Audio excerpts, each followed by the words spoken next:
Chapter 81. You are listening at novelfull.audio. Matilda's family was a train wreck, a real disaster. Her dad was a low-level drug dealer, her stepmom was a prostitute, her sister, same mom and dad, was just plain ugly and a troublemaker, basically, except for her 4-year-old little brother. The rest of the family was always yelling at her and hitting her. Ye Li already knew all this from his past life. He wasn't sure how Jessica had gotten involved with Matilda. So, that's the story.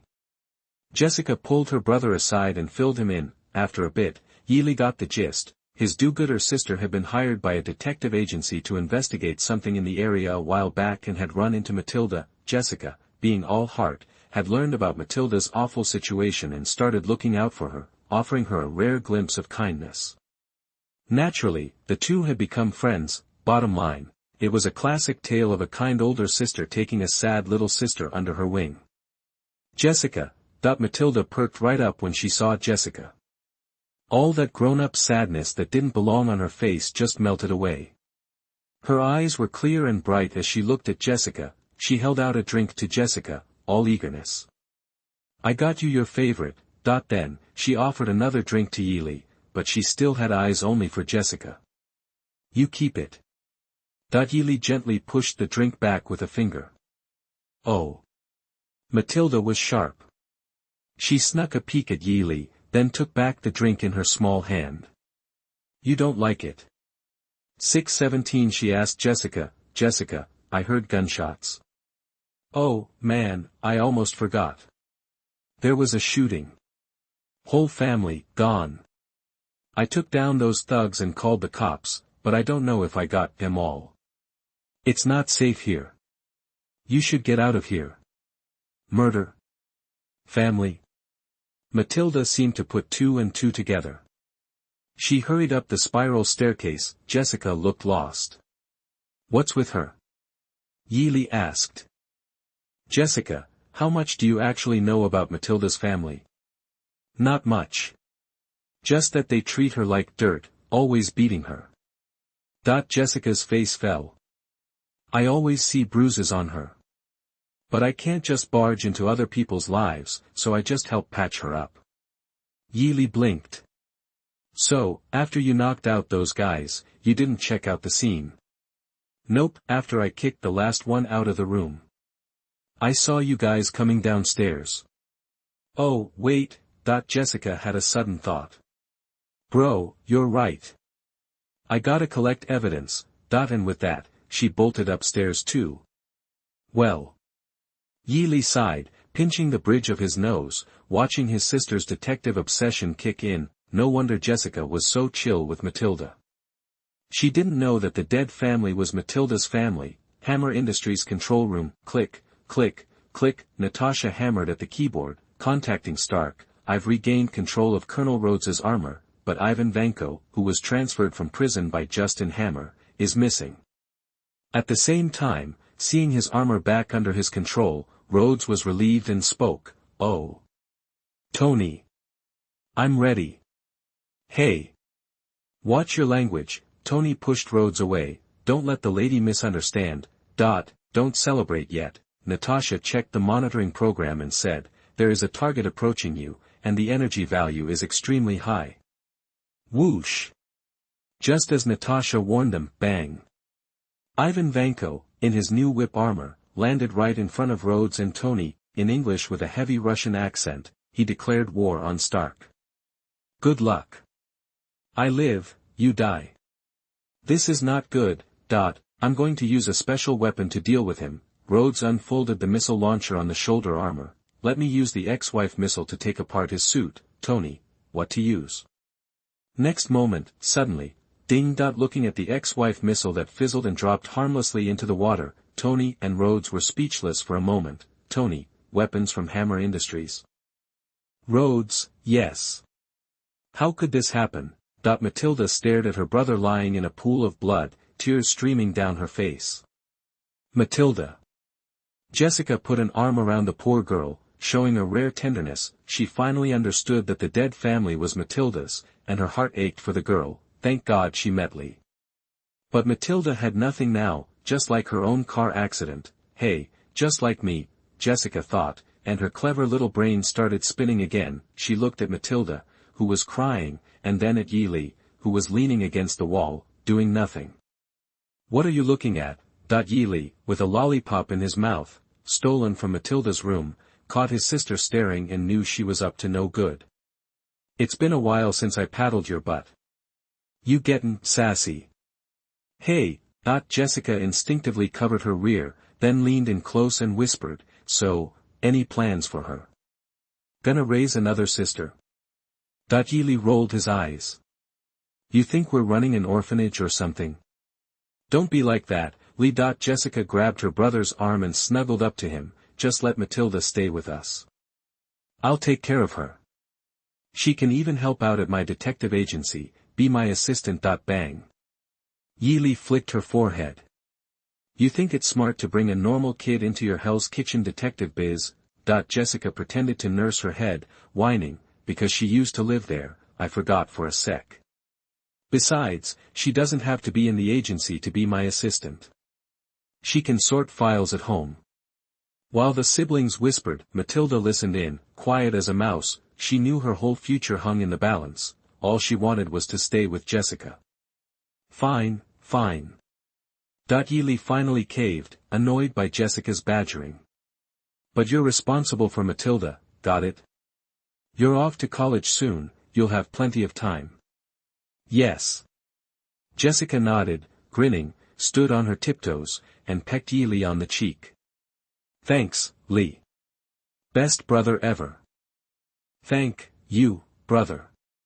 Matilda, hearing that Ye Li had agreed to take her in, Matilda also stood on her tiptoes, wanting to give Ye Li a grateful kiss on the cheek, but she was too short to reach, even on tiptoes.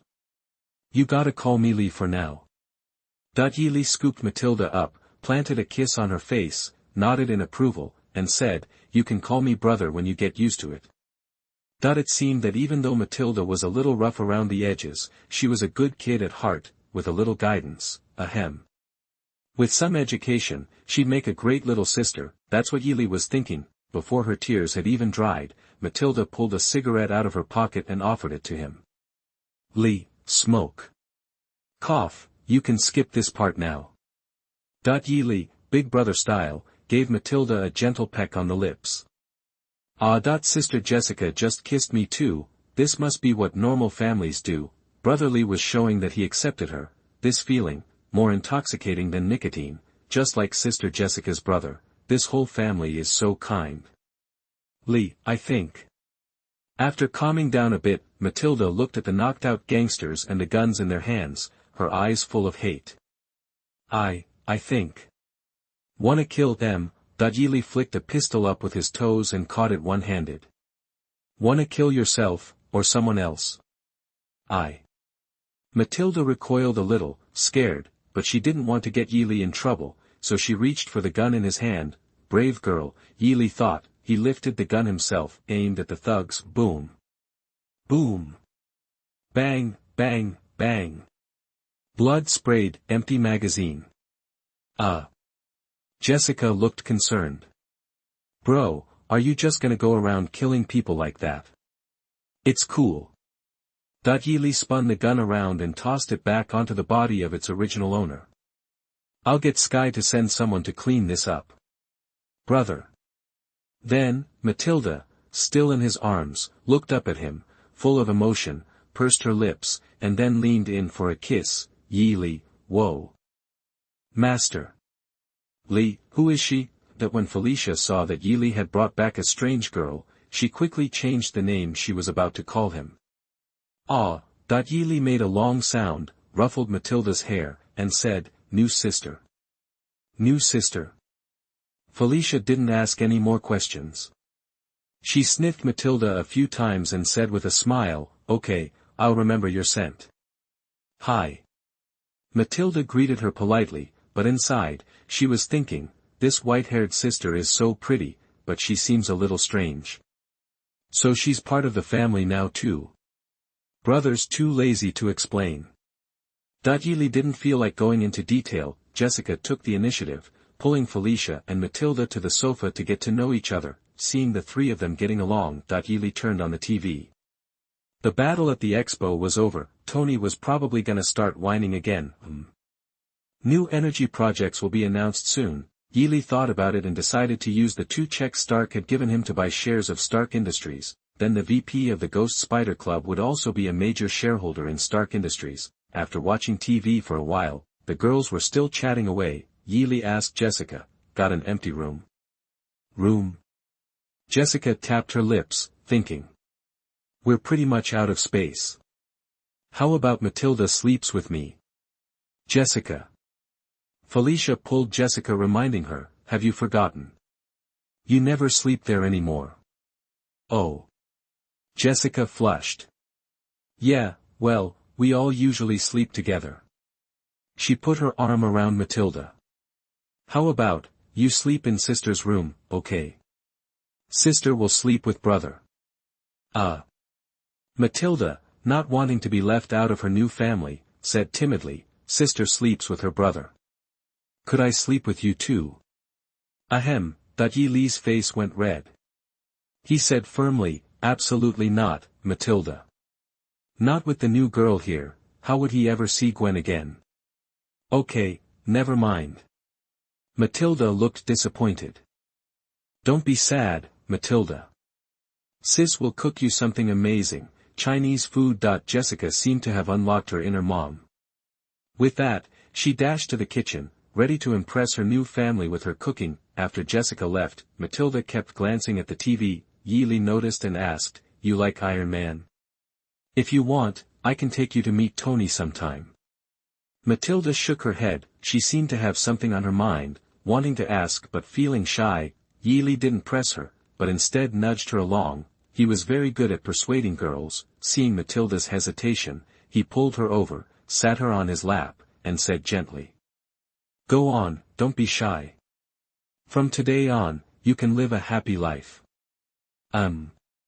Matilda's cartoon-covered legs swung a little, and she edged closer. Finally, she leaned into Ye Li's arms, looked up at him with big, pleading eyes, and whispered, "Brother, I wanna watch cartoons."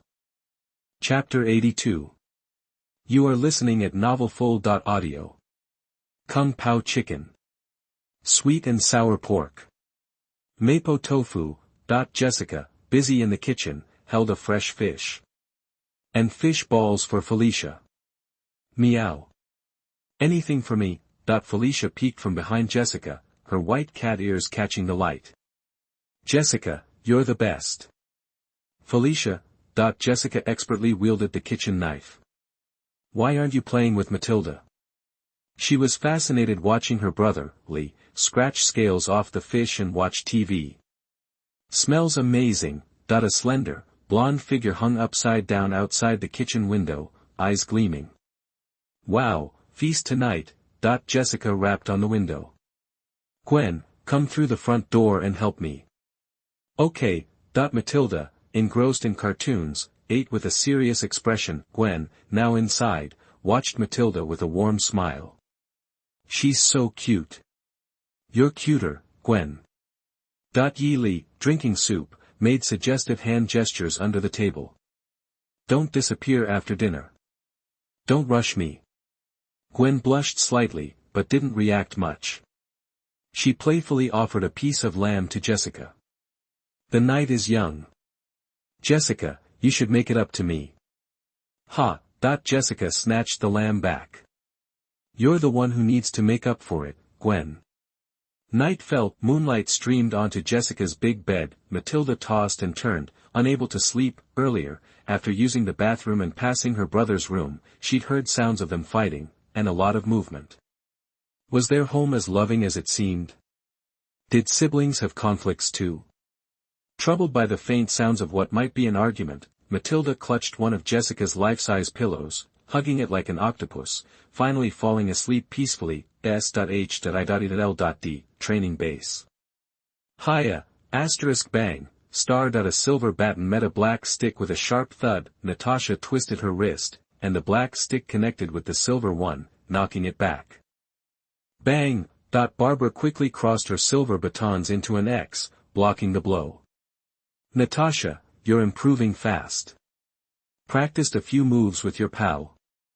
Natasha deliberately spoke teasingly, clearly trying to rile her colleague. Hey! You and him. Barbara combined the short batons into one mid-length silver staff, sweeping it horizontally with renewed force. Whoosh, asterisk clang, star. Oh my god, Natasha, having combined her black stick into one, blocked the silver staff sweep. Barbara, are you jealous? Of course not, Barbara's eyes were intense as she circled Natasha, twirling the long staff expertly around her waist. She was ready to strike. Sure sounds like it. Natasha knew she couldn't directly block this inertia-fueled strike without getting her hands numb. She jammed the black staff into the ground, using all her strength to lean back with the help of the staff. A long distance away, it fell to the ground with a sudden bang. Barbara spun, using the silver staff like a spear, thrusting it at Natasha. The tip extended out a bit. Did you guys hook up? Okay, Barbara, I was just kidding. Natasha deflected the tip of the silver staff. I just learned a few moves from Mr. Stark at his place. Didn't you train with him in Monaco? His fighting skills are impressive. I didn't know. Barbara separated the silver staff back into two pieces, looking slightly embarrassed. His fighting skills are so good. I thought he was just an amateur. She'd spent far more time with Yi Li than Natasha had, yet Natasha knew something she didn't. You're not really getting distracted by him, are you? Forgetting about your job. Natasha held the staff, bending slightly to look at Barbara. Don't forget, we're agents, top agents. He'll probably doesn't know what you did with him, right? Barbara glanced at the training ground surveillance camera and asked cautiously, you didn't say anything, did you? Of course not. Natasha re-separated her staff and pointed one baton at Barbara, signaling her to continue. I didn't get assigned to monitor you. Humph. Barbara spun her batons. The famous Black Widow. Who knows if what you say is the truth? Natasha smiled, returning the jab. Mockingbird is a bird that can imitate the sounds of over 30 species. I never thought the title fit you, but now. I see you're good at lying, too. Hey, Barbara's face flushed with embarrassment and anger. Don't talk nonsense, asterisk clink, clank, clang, star. The two top female agents sparred for a while, ultimately ending in a draw, and sat down to rest. Mockingbird handed the Black Widow a bottle of electrolyte drink.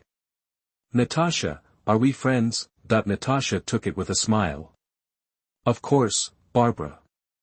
Then will you help me with a mission? Barbara held Natasha's hand, eyes pleading. It's simple. Just invite someone. Natasha took a sip. Did Nick hire consultants? I know he's planning to invite Tony Stark and Yi Li. As for Mr. Stark, I already revealed my identity as an agent. I think he'll want you to follow my lead and not have to hide anymore.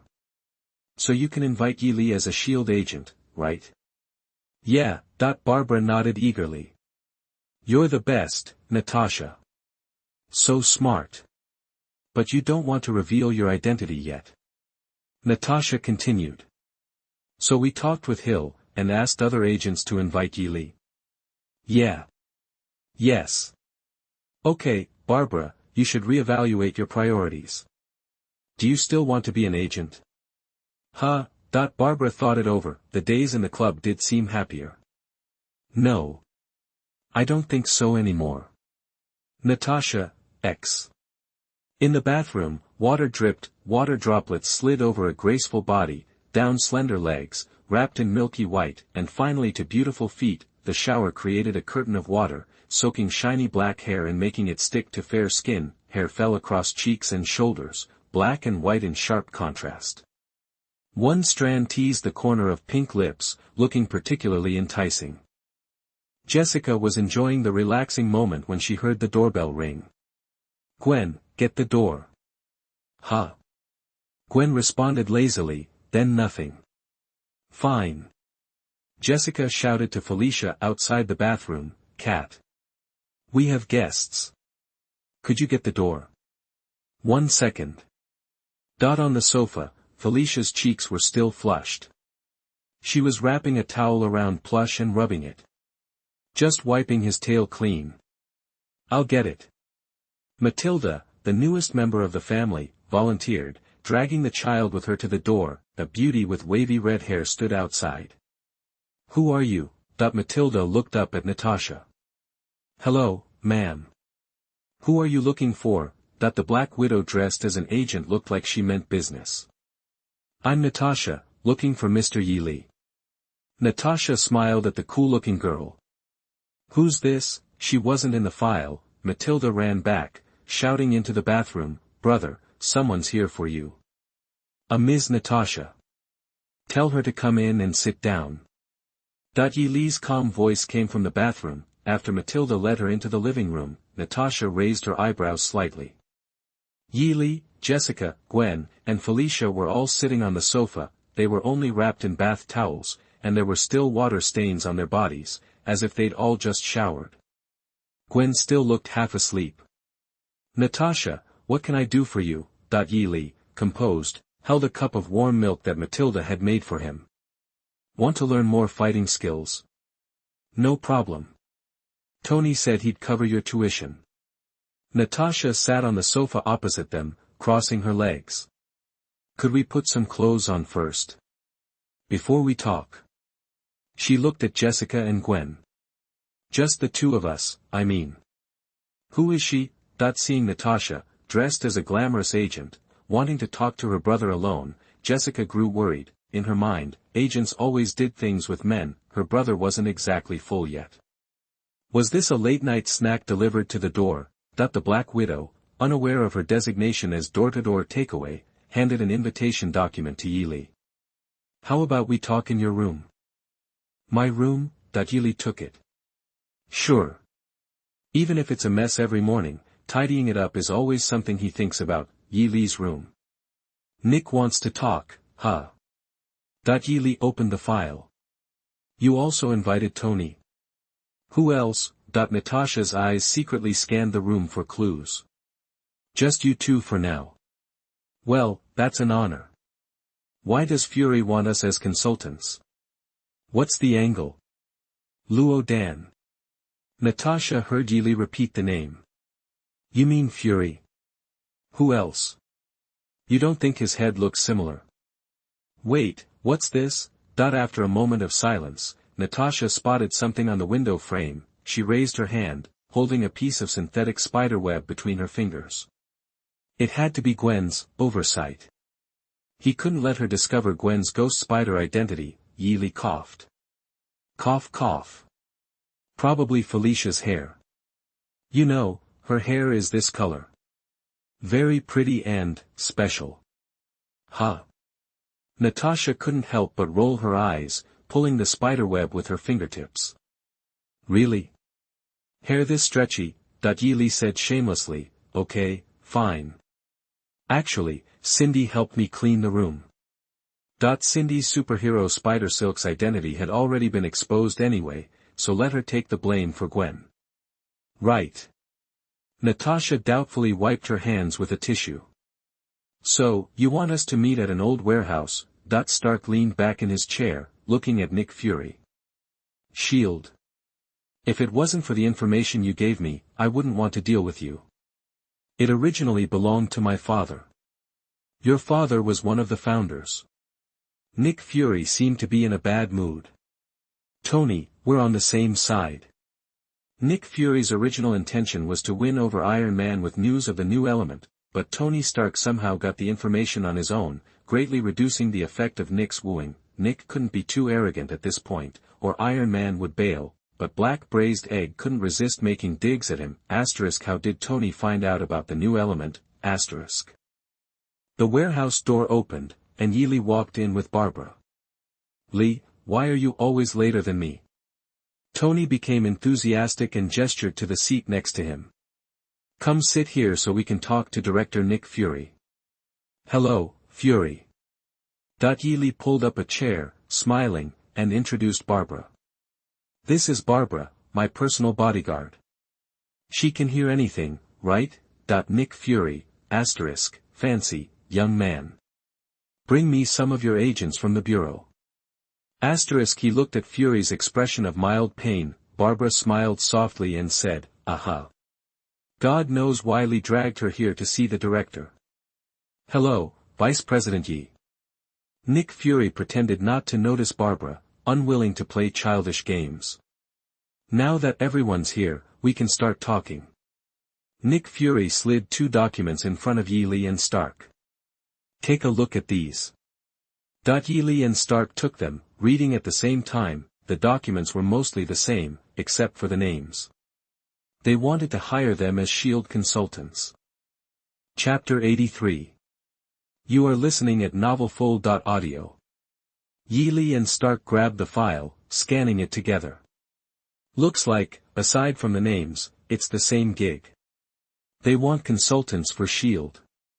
Tony finished flipping through, handing his copy to Yi Li. "Swap you? Check it out from another angle." "Sure thing." They traded files. Nick Fury, internally, "Could you two try to respect our security protocols?" "Alright, now that you've both had a look." Nick Fury snatched back the files, his voice dripping with forced casualness. "What's the verdict?" "Can't afford me," Tony announced, palms up. "But I'm willing to do a solid. Washington's giving me and Rhodey an award. Let me use my appearance fee to hire an MC." Iron Man was saying he'd consider this non-binding consultant thing. Fury nodded, satisfied, then fixed his gaze on Yi Li. "Mr. Yi?" "No dice." Yi Li refused flatly. "I'm not working for Snakes, meaning S.H.I.E.L.D. Nick Fury, it's just as a consultant." Yi Li, "That's still a position, right?" "But I could." Yi Li leaned back, arms spread, a faint smile playing on his lips. "As VP of the Ghost Spider Club, I'm willing to cooperate with S.H.I.E.L.D. where it benefits us both. A win-win, you know." Nick Fury paused, finally exhaling and nodding. "Fine. Since the VP here is so unwilling, we'll call it a cooperative partnership." With the Ghost Spider Club's rising influence, Fury wasn't about to burn that bridge. He'd settle for second best. "Good. We need a liaison on both sides." Yi Li stood and clapped a hand on Barbara's shoulder, grinning. "I recommend Barbara from our club, and Natasha, your S.H.I.E.L.D. agent. They've already met." Nick Fury, internally, "I'm getting played, big time." He'd considered it himself, but Yi Li just said he wouldn't work for S.H.I.L.D., then immediately offered S.H.I.E.L.D. agents to work for the Ghost Spider Club. Brutal. S.H.I.E.L.D. safe house. "Natasha, you won't believe what Li did, dragged me down to the police station." "Hey. You okay?" Barbara was mid-story when she noticed Natasha frantically rinsing her hands under the faucet. Could it be? Barbara had seen this before, with some green agents. Guilt, plain and simple, they couldn't wash the blood off, kept scrubbing until their skin was raw. But Natasha? A seasoned agent? Had she killed someone she really regretted? Barbara patted Natasha's shoulder, soothingly. "Natasha, let it go. It is what it is. We're just doing our job. Some things ain't our call." Natasha? She definitely had trauma, just not the kind Barbara imagined. It wasn't red on her hands, it was white. Natasha seethed. She snapped, "This is all Li's fault. I see him, and I just want to scrub my hands raw." "Huh? Why?" Barbara was lost, but still felt the need to remind her, "Starting now, you're the liaison with the Ghost Spider Club for S.H.I.E.L.D. Fury's orders." "Natasha? Does that mean I have to see that guy more often?" "Bro, why you looking at me like that?" Matilda sat primly in front of Yi Li, legs swinging, noticing his stare. Yi Li suddenly realized, Matilda, when she grew up, would look like Lady Thor. Oh, not acceptable. Not that Jane Foster was ugly, it's just, young Matilda was on another level. Europeans and Americans were, by and large, far more beautiful when they were young than when they got older. He decided he'd have to use a little magic to lock Matilda's looks in place as she matured. But not just yet. Come to think of it, there was an easier way. Now that he had the experimental data from Bronski's guinea pig, the super soldier serum could be administered in tiny doses to civilians. The injections weren't that bad, Ye Li put on a serious face. Matilda, you want to get stronger, Matilda, remembering her murdered family, nodded instantly. Yes. Great. I'm taking you somewhere. Ye Li made a call to the institute, set up an injection. Small dose. Strength's not a big deal, just don't make it too painful, got it? The head of the institute replied respectfully, got it, boss. I'll take care of it, drip, drip, drip. The rain was coming down in sheets outside the hospital. After some thought, Ye Li decided not to make the rain stop. It needed to rain. He put Matilda in the modified car he hadn't driven in a while. He had driven this car to Stark's house before, and Tony and Ethan had modified it again to make it more durable. However, Ye Li did not choose to enlighten it. Ba. Winnica barked from the garage, wanting a walk. Ye Li started the engine and shouted to her, Winnica, if you want to get some air, hop in and follow the car. Woof. Winnica yipped happily and took off after Ye Li in the downpour. Matilda stared, glued to the window. How was Winnica driving by herself?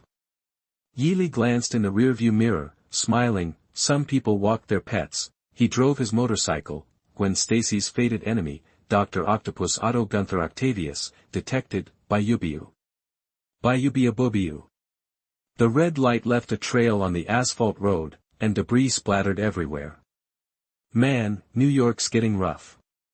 Ye Li slammed on the brakes. He stared at the four insane mechanical tentacles, speechless. Last time, he'd let Doc Ock slide to be nice to Felicia, and now Otto was back at it, causing chaos, and coming right for him. Look, a fleeing bystander pointed skyward. It's Ghost Spider. We're saved. The guy had Ghost Spider merch on. Definite fanboy, bang. Powerful, black-clad legs sliced through the rain, kicking away the tentacles reaching for bystanders. Gwen tucked and rolled mid-air, diffusing the momentum from the kick. Another kick, bang. And another, bang. Her web shot out, catching the retreating kick. Using his slender arms, she pulled Dr. Octopus in, again. Another kick, bang. Otto. What in the world? He was stunned. Matilda, in the car, said, whoa. It's like people in cartoons. Ye Li was pleased, but Gwen wasn't stealing this kill. Suddenly, dark clouds swirled overhead, forming a black, lightning-streaked tornado that touched down, engulfed Dr. Octopus, and lifted him into the sky. Thunder cracked, striking Dr. Octopus directly. The roar drowned out his screams. A tornado. The wicked are being punished. Did God punish him? Pedestrians filmed with their phones. The video would go viral. In later SHIELD reports, the incident was attributed to Daisy Johnson. After all, according to Agent Barbara, Skye supposedly had hidden powers to control the weather and was a key member of the club. So it wasn't too far-fetched to assume she was helping Ghost Spider. What was that? Alerted by her spider sense, Gwen had dodged the tornado. She watched the clouds reel Dr. Octopus into the sky, then vanish. It was insane. That wasn't normal. Someone's got weather powers. You defeated Gwen Stacy's fated enemy. As her romantic partner, choose one of the following rewards. 1. Monetary reward, $1 million. 2. Random reward, absolute zero ice power, atom slowing, water molecule control. 3. Servant reward, convert Arcturus Gunther Octavius into a loyal subordinate. Finally, something good. Ye Li instantly chose 2, and tested the power in the air, stagnation, not freezing. The absolute zero field made it look like time was frozen, except in the quantum realm. Any movement within the spherical field stopped dead. Ye Li sensed that he could freeze an entire planet if he wanted, but for now, he was keeping the range of absolute zero small and controlled. He wasn't about to freeze the Earth for fun. After testing the full scope of the ice power, Ye Li ended the experiment. The frozen field snapped shut, and the scorched corpses and broken tentacles fell again. Snap. The car coughed to life. Ye Li drove toward the research institute without a word to Gwen. Bro. Matilda, in the passenger seat, said, after I get the shot, will I be as strong as her? Not quite. Ye Li didn't want to discourage her. But still good. After all, it was the same formula as Captain America, the card was still there, injection room of the Institute, injection ready to begin, heart rate normal. Blood analysis normal. Bro. Matilda clutched Ye Li's hand. She was still afraid of needles. It's okay. It'll be quick. Ye Li squeezed her hand, comforting her. Afterward, you can have a cigarette if you want. The researcher looked at him strangely. Shouldn't he be offering lollipops? Okay, the needle went in, Matilda yelped, but it wasn't too bad, the serum surged, transforming her body, accelerating her lifespan. A few hours later, Ghost Spider Club, yoga room. Li, you're not messing with me, are you? Barbara finished her yoga, looked at Matilda, and said dubiously, you want me to teach her? This girl looked 12, tops. Were they seriously training agents this young? Ye Li turned to the girl he held by the hand. You want to learn, Matilda? Matilda nodded firmly. Yes. I want to learn to fight, if she could become a superhero, she could protect the weak in the slums. This isn't fighting, kid. Barbara looked at Matilda and said, this is a fighting skill, and sometimes it can kill people. Enough. Ye Li made up his mind. Teach her on the road. On the road? Barbara asked dubiously, where are we going? Ye Li, scenic paradise, New Mexico, my personal bodyguard lady. The best of both worlds, New Mexico at night, highway gas station, a black car, so heavily modified it was unidentifiable, and a motorcycle pulled up. Li, your bike is so cool, Barbara hopped off Winnica, thrilled. She just tried autopilot. So fun.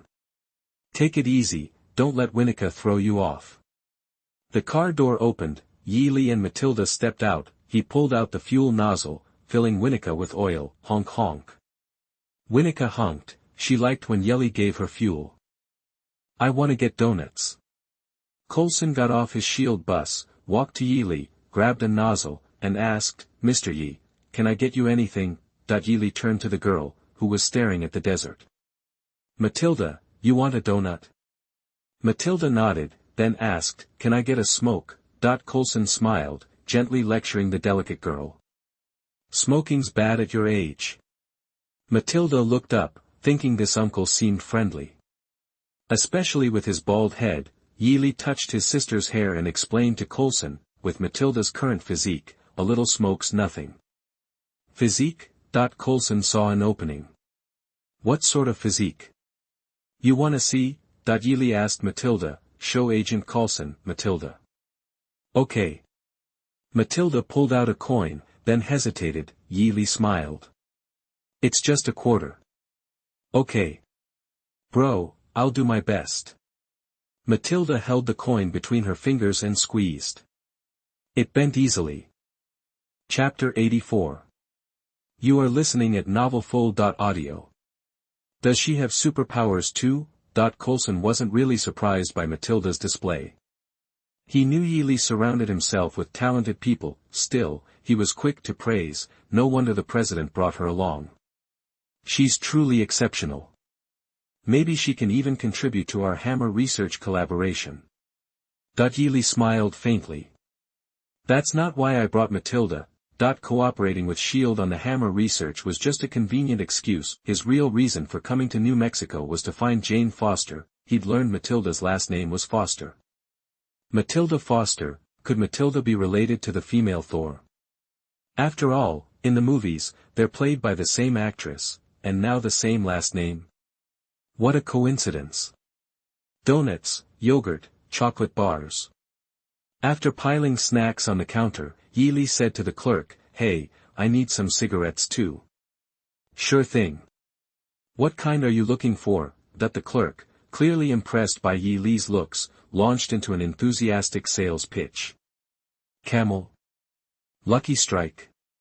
Or Marlboro, Uncle Tun, Kent.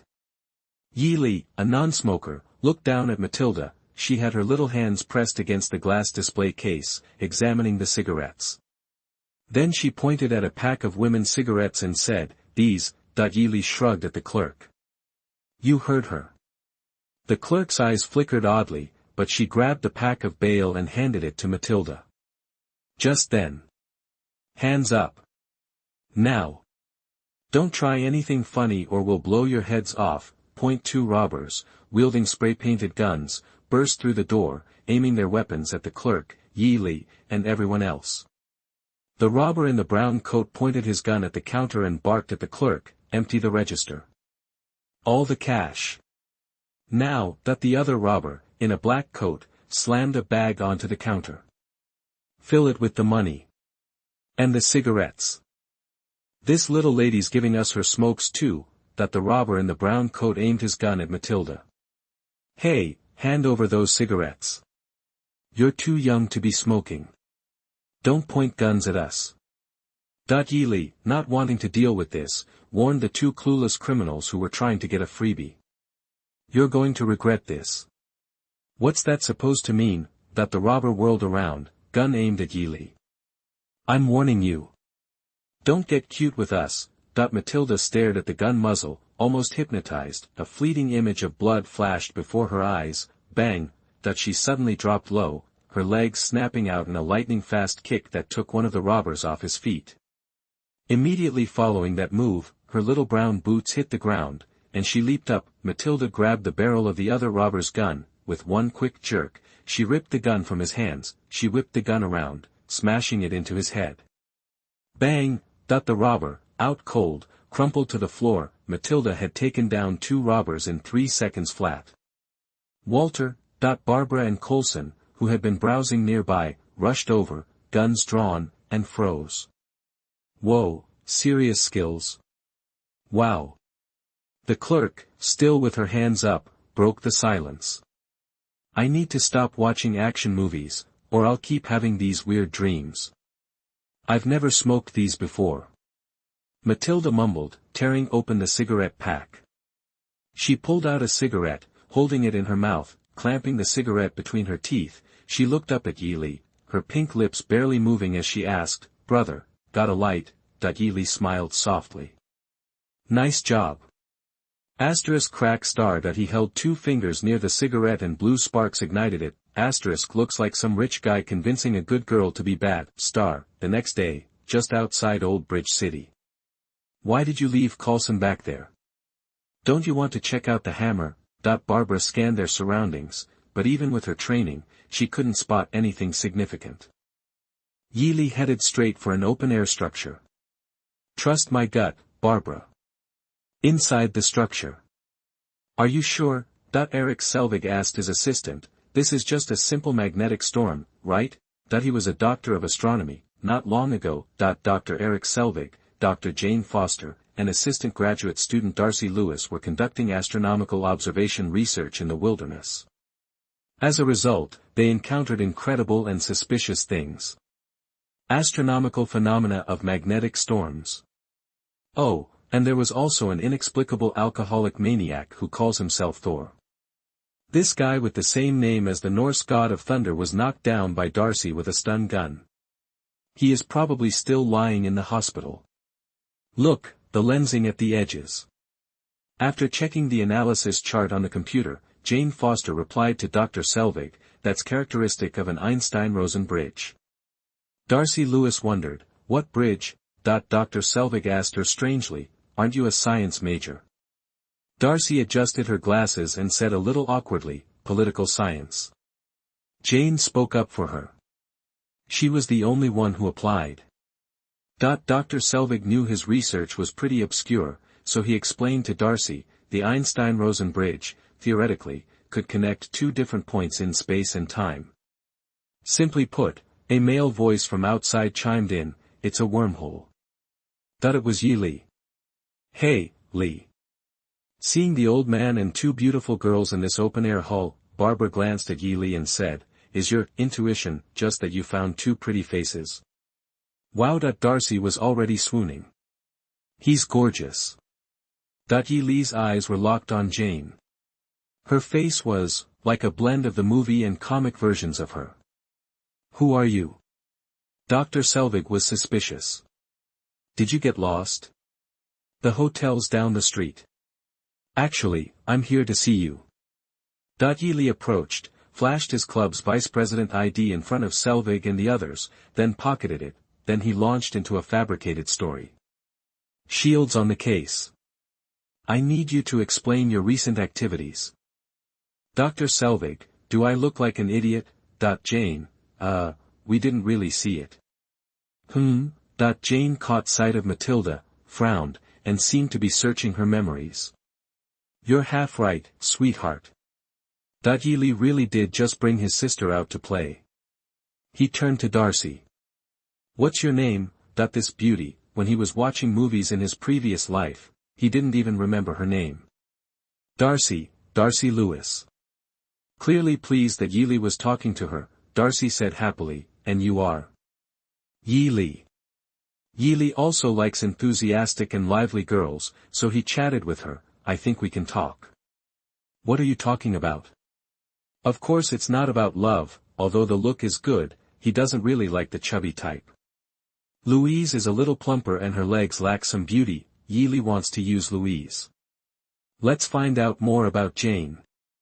Know yourself and your enemy, and you can fight 100 battles without danger. Not surprisingly, if the female Thor's relationship mission is triggered, the mission reward should be the Thor template. Of course, this cannot be said directly. Louise must be tricked into boarding the ship first, and then slowly lured into the boat. Oh. I'd love that. Give me your number. Darcy assumed the good-looking guy was interested in her and eagerly exchanged contacts. Dr. Selvig was getting annoyed. He reminded Ye Li, if you want to flirt with Darcy, do it later. Don't interrupt my work. We can talk now. Darcy wasn't about to let this opportunity pass. She grabbed Ye Li's arm. I know a great bar nearby. Let's go. Dr. Selvig was speechless at her eagerness. Darcy, do you want to pass this course or not? Fine. Forced to choose between a grade and a hot guy, Darcy reluctantly let go of Ye Li. Let's stay in touch, okay? Sure thing. Selvig, desperate to get rid of this potential distraction, waved Ye Li away. The date can wait until tonight. Now, get out of here. Ye Li flashed the ID again. I still need to ask you some questions. He wasn't that interested in investigating Thor, but just flirting with Darcy wasn't enough. He needed to get to know Jane, using the investigation as an excuse was as good as any. Are you serious? Dr. Selvig pointed at Matilda, who was sucking on a lollipop. In a tone dripping with sarcasm, he said to Ye Li. You expect me to believe you when you bring a child? It insulted his intelligence. What government agency would bring a kid along on a serious investigation? Oh, the prejudice. Ye Li knelt down and encouraged his sister. Matilda, he's discriminating against you for your age. It doesn't matter. Matilda was used to it and felt that it was okay to be looked down upon, as long as her brothers and sisters in the new family like her. Oh. Matilda understood her brother's intentions. In the blink of an eye, she unleashed a graceful high kick, and then brought her foot down, boom, starred at a small cloud of dust erupted as Matilda's little boots hit the ground. A clear, deep footprint marked the yellow soil. Selvig. Jane, oh. Darcy. Who are you? Dr. Selvig grabbed the stun gun from the table and pointed it at Ye Li. Get out of here. Click. Barbara calmly chambered a round in her pistol and twisted a silencer onto the barrel. I suggest you put down the toy. Misunderstanding. It's a misunderstanding. Darcy threw her hands up in a gesture of peace. Lee, tell her to put the gun down. We believe you work for the government. Her name's Barbara. Ye Li introduced to Darcy. Personal bodyguard. She tends to do this when people point weapons at me. I'm calling the police. Selvig muttered, I'm calling the cops. Okay, doctor. Darcy pushed his hand down. Put down the stun gun, please. Just then, Jane suddenly said, I remember, that after rummaging through her childhood memories, she realized Matilda looked a lot like she did when she was younger. Maybe not twins, but close enough that they could be sisters. Could she be a relative? What if Mom or Dad had an illegitimate daughter? With that thought in mind, Jane ran to Matilda, knelt down, and asked, Little girl, is your last name Foster? Matilda nodded and shook her head. My previous last name was Foster. But now it's Yi. Yi Li's eyes lit up. They were related, cousins. After that, it's just a big family search. Jane found out that her father had a younger brother after calling her family to inquire. This uncle broke up with his family because he joined a gang and sold drugs, and there has been no contact for many years. All in all, Matilda was probably Jane's cousin, just needed a hospital test to confirm. So he was looking for a relative. On the way to the county hospital, Darcy stared at Matilda's delicate face. Jane, you must have been so cute as a kid. Jane rolled her eyes. What, you don't think I'm cute now? Besides, Matilda only resembles me. She doesn't look exactly like me. Selvig clutched an observation chart with a blurry figure. It's a good time to go to the hospital. Something's up with that Thor guy. I need to check him out. What's wrong? Li turned his head to the side and teased the doctor playfully, want me to be healthy? Hey, Dr. Selvig put the pictures away as if to guard against thieves, can't you take your own car? It wasn't hard to understand his apprehension, after all, Yi Li had claimed to be from the government, then seemed to be hitting on Darcy, and then was on a family search. Nothing made sense, county hospital. Oh my God. Jane Foster stared at the test results, astonished. Matilda really is my cousin. Yi Li, let me see. Jane handed him the sheet and asked curiously, what's your relationship with Matilda? Yi Li took the paper, scanned it, and said, I adopted her. Does that make me your cousin? Jane, I don't think it works like that. How did you find her? She asked Yi Li, why didn't you find my parents instead of me first? Yi Li, naturally, wasn't going to tell her the truth. He shrugged. Ms. Foster, just say I had a feeling. The fact is, Matilda's your relative, right? A feeling? Jane scratched her head, annoyed. First I hit some random guy with my car. Now you're telling me this. Jane, the random guy's gone. Darcy came running up to them. Dr. Selvig found that he had broken away from the restraints of the hospital bed and now he ran away to no one knows where. Jian glanced at Yi Li with a teasing expression, Mr. Yi, can you use your senses to help find someone?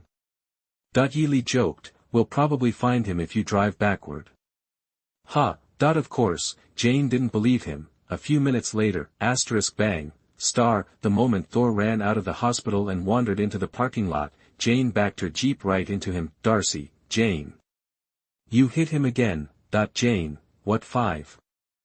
Chapter 85. You are listening at novelfull.audio. Photo, Louise, dessert shop, clatter, star. I dig this drink, I'll be back. Soul slammed his mug down, making everyone jump. Barbara leaned in close to Jane. You're right, she whispered.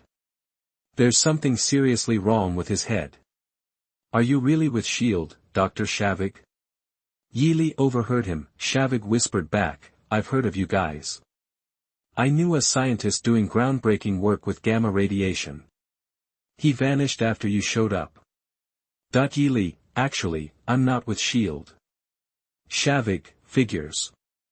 Yi Li, but I know who you're talking about. You mean Dr. Banner, right? The hell? Who are you?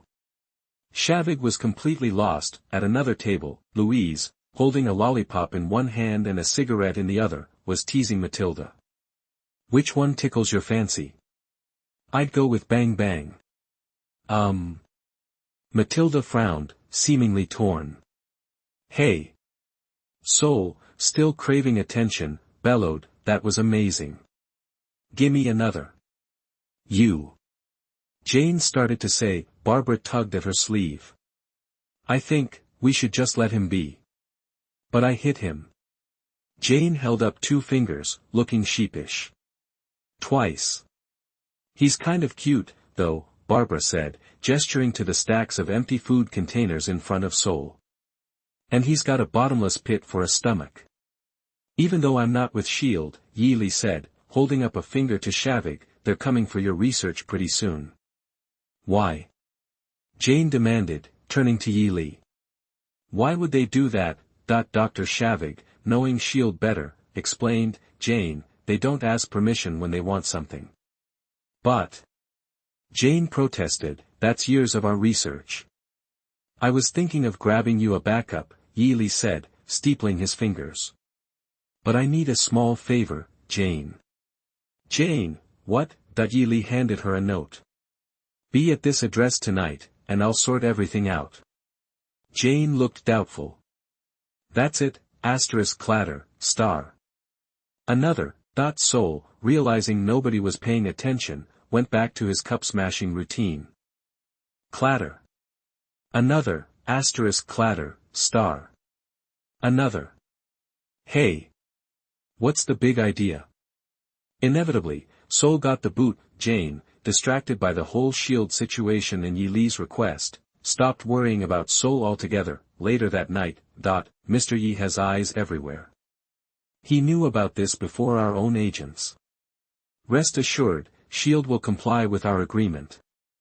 Okay.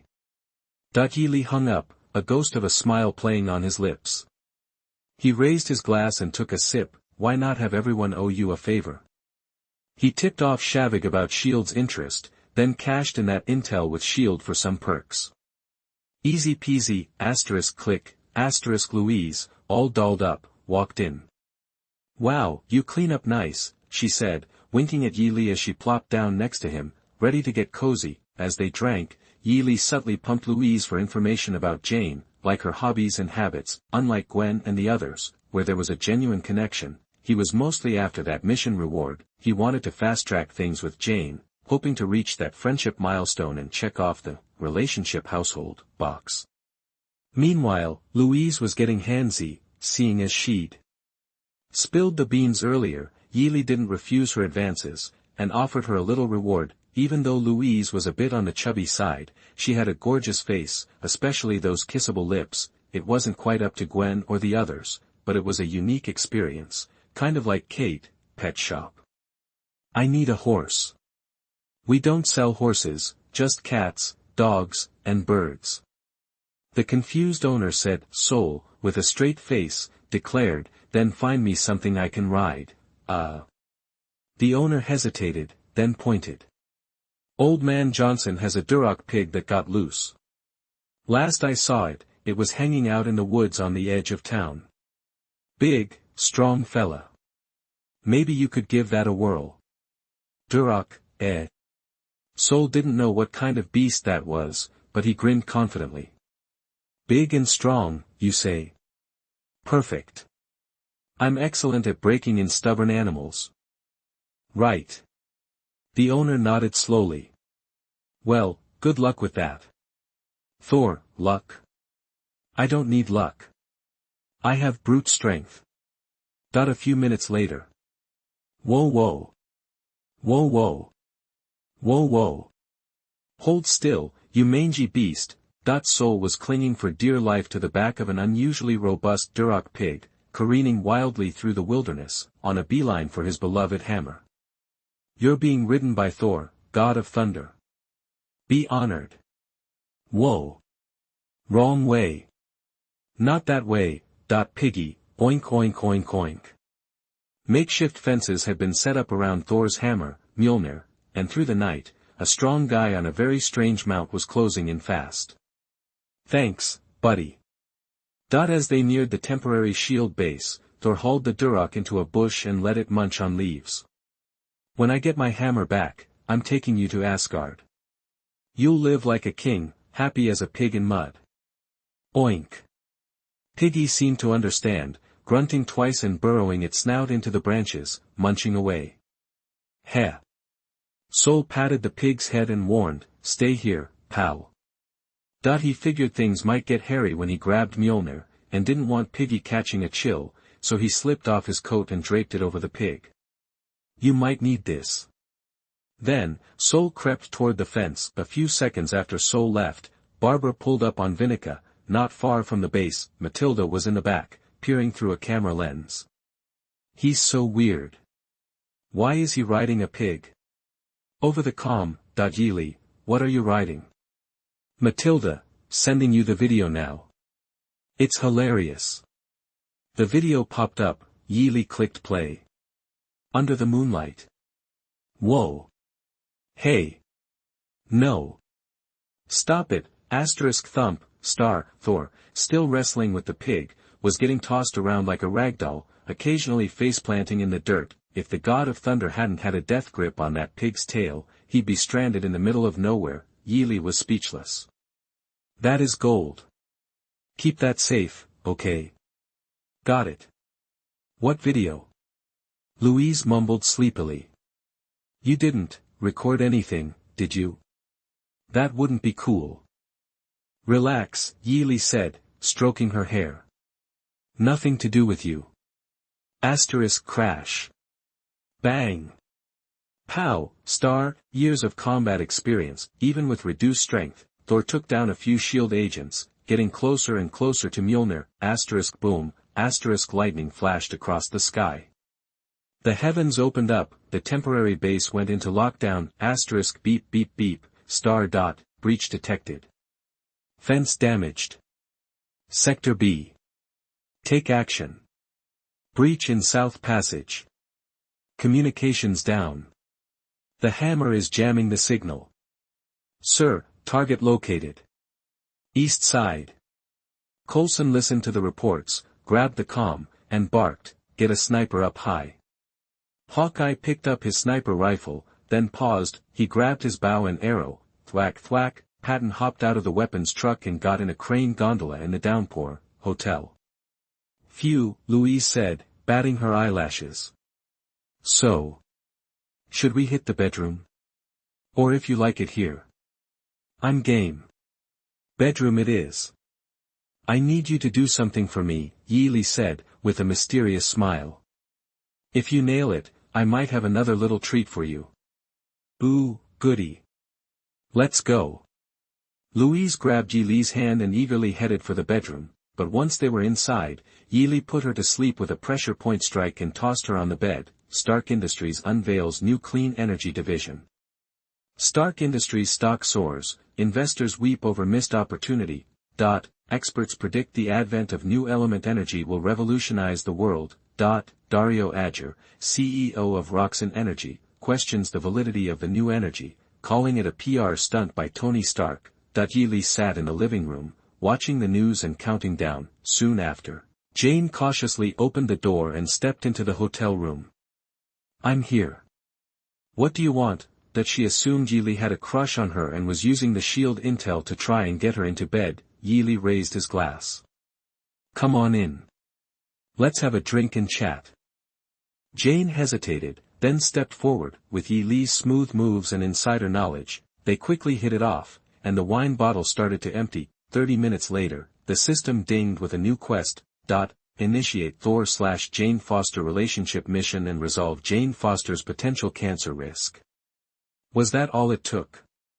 Ye Li breathed a sigh of relief. Cancer was a death sentence for regular folks. Modern medicine couldn't do much, but for him, with the souped-up horse talisman, it was a common cold, especially just a hidden cancer risk. You think, the mythical world tree, connects. Jane slurred, fighting to articulate her words, but unlike Louise, she was still lucid, even getting into academic theory. Connecting the 9 realms. The world tree is actually a network of cosmic nebulae. Your idea is wild. Her cheeks flushed. The normal protocol would be for the man to lead the woman into the bedroom, but Ye Li reached out and took Jane's hand, channeling the power of the horse talisman, and purged the cancer risk. Even in her drunken stupor, Jane felt a wave of clarity. Huh. She blinked. Why do I feel so refreshed? That she realized Ye Li was holding her hand, and started to shyly pull away, but paused. In that brief moment, she felt a strong connection to Ye Li. Maybe something could actually happen here, but Ye Li let go of her hand. Louise is in the bedroom. Go check on her. I have somewhere to be. Wait. Jane stared after him, wanting to ask him to stay, but froze when she heard his words. Louise in the bedroom? What just happened? Jane Foster's potential cancer risk has been resolved, completing the Jane Foster relationship mission. Thor template loaded. Includes Thor's signature weapon, which can be shaped by the user, but cannot be changed again after initial formation. A 2.0 update. Wonder what my stats are now. Ye Li was curious, so he used the snake talisman to teleport to a remote asteroid. Bang! One punch was all it took to vaporize the asteroid. Abilities aside, the physical boost wasn't as high as he'd expected, and wasn't a pure geometric increase. This wasn't video game data. After all, the principle of geometric growth from the templates was that several templates worked together to produce a combined effect. For instance, the Black Cat template would have a much smaller impact on the Thor template than something with a stronger synergy. As things stood, Ye Li was already at the level of the MCU Hulk when he had the hammer, and that didn't include the enhanced strength from the Ox Talisman. Back where he started, Ye Li held up a dark silver metal ball containing the power of thunder, etched with mysterious runes. This was the bonus Thor weapon, yet to be shaped. Thor's hammer was called Mjolnir, so his should be called Meowth Ball. He clenched his fist, the Meow Ball vanished into his palm. Ye Li didn't know what form he wanted to give it yet. This thing wouldn't be used anytime soon, so he put it aside. Matilda, that he called his sister and said with concern, it should be raining hard over there. Don't stay out in the storm. Go find shelter with Coulson. We're already inside. Matilda grabbed a towel and dried her skin after being in the rain. Is Barbara okay? Barbara grabbed another towel and started drying Matilda's hair. Keep rubbing. Don't get sick. Matilda flexed her skinny biceps and grinned. I'm super strong now. Oh really? Barbara laughed. Go try lifting that hammer.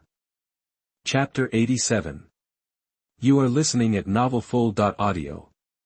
The surveillance team near the old bridge reported the approach of 3 figures. We've got eyes on the warriors, looks like Princess Xena, Jackie Chan. And Robin Hood. There he is, Thor. Volstagg bellowed, his beard practically vibrating, but seeing the handcuffs on Thor, his excitement fizzled. Who locked you up? Fandral, ever the dramatic swordsman, brandished his blade at Matilda. Hold it right there. What's Thor's hammer doing in your hand? Hey, easy now. Thor interjected. She's one of the good guys. Sif gently pushed Fandral's sword down. Fandral, don't point weapons at children. Hogan, grim and practical, used his dagger to quickly saw through Thor's cuffs. What's going on here? Freeze. Drop your weapons. A handful of S.H.I.E.L.D. agents, looking nervous, aimed their pistols. Who are you people? Barbara, watching the standoff from the balcony, nudged Ye Li. Looks like things are getting interesting down there. Think we should check it out? Not really a should, Barbara. More like, that's what's happening. Ye Li remained glued to the swirling clouds. Then, it happened, the vortex of light returned, the Bifrost opened again, the destroyer was coming. Pop. Gonna take a walk, Ye Li announced, gently disengaging from Louise's diligent efforts, straightening his clothes as he headed downstairs. Barbara and Louise exchanged glances. Mr. Yi, any chance you can reach Stark? We've got a giant armored humanoid showing up. Is it his? Coulson, I strongly suggest you get out of there. Boom. The comms crackled with a violent explosion. Ye Li tapped the black ring on his wrist, stepping through a glass door to find himself in his black spider suit, destroyer armor. Huh? Finders keepers, 10 minutes later. Everyone, move it. Let's go. Get out. Use the back exit. Hustle. Food later. Jane, Louise, Dr. Selvig, Thor, and the others hurried to evacuate the area. The destroyer had arrived, tearing through the edge of town, hunting for Thor. Sif and the warriors 3 stepped up to intercept it, firing blasts to try and disable the machine, but... Boom! Volstagg, Ack! Boom! Fandral, Poof! Boom! Hogan, Ugh! After a few pathetic attempts, the Warriors 3 were down for the count, blasted through the front window of a storefront by the destroyer's energy wave. Sif, left standing, stared at the destroyer's blazing orange glow, unsure of what to do. Barbara grabbed her Eskrima sticks, ready to charge in. Looks like the gods are outmatched. Matilda stopped her, empowered by the serum and the magic of Thor's hammer. What do you think you're doing? I can't just stand here, Matilda. Take the residents to safety, you're faster than Louise with that hammer. Despite Matilda wielding the hammer, Barbara didn't want the girl facing that metal monster. You're just a bodyguard, Barbara. Matilda stared at the destroyer, clutched the hammer strap, and said with determined seriousness. Hey, you're just a kid, too.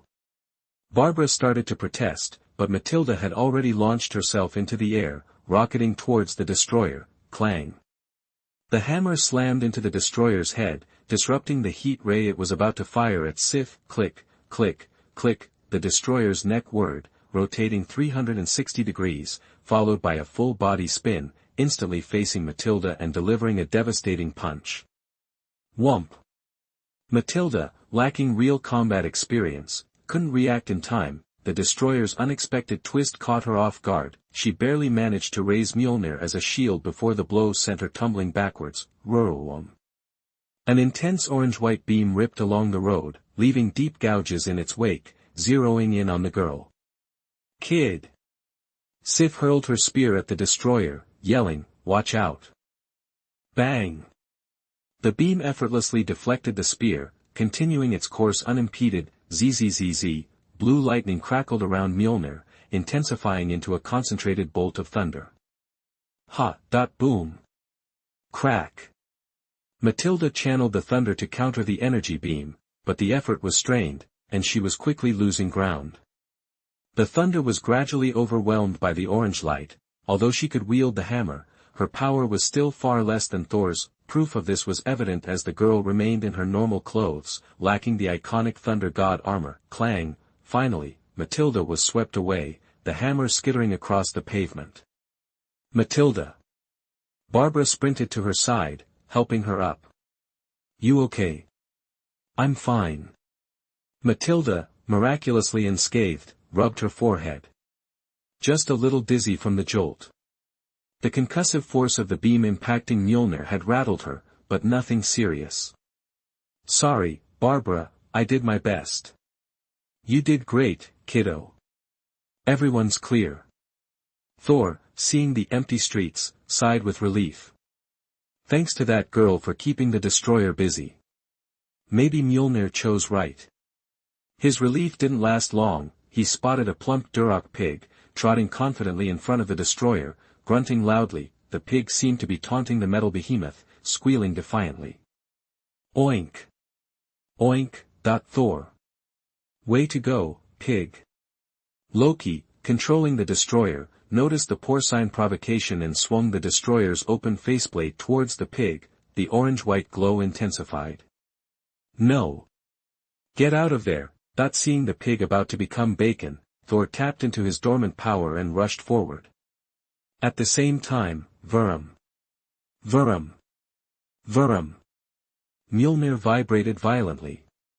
The next moment, bang! The hammer shot into Thor's hand, and with a smooth motion, he hurled it at the destroyer's head. Boom! Lightning erupted from the sky, enveloping him in its electric embrace. When the light subsided, he stood as Thor, the god of thunder. Mjolnir!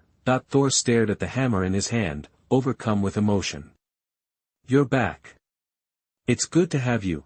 He was about to celebrate, but remembered the pig.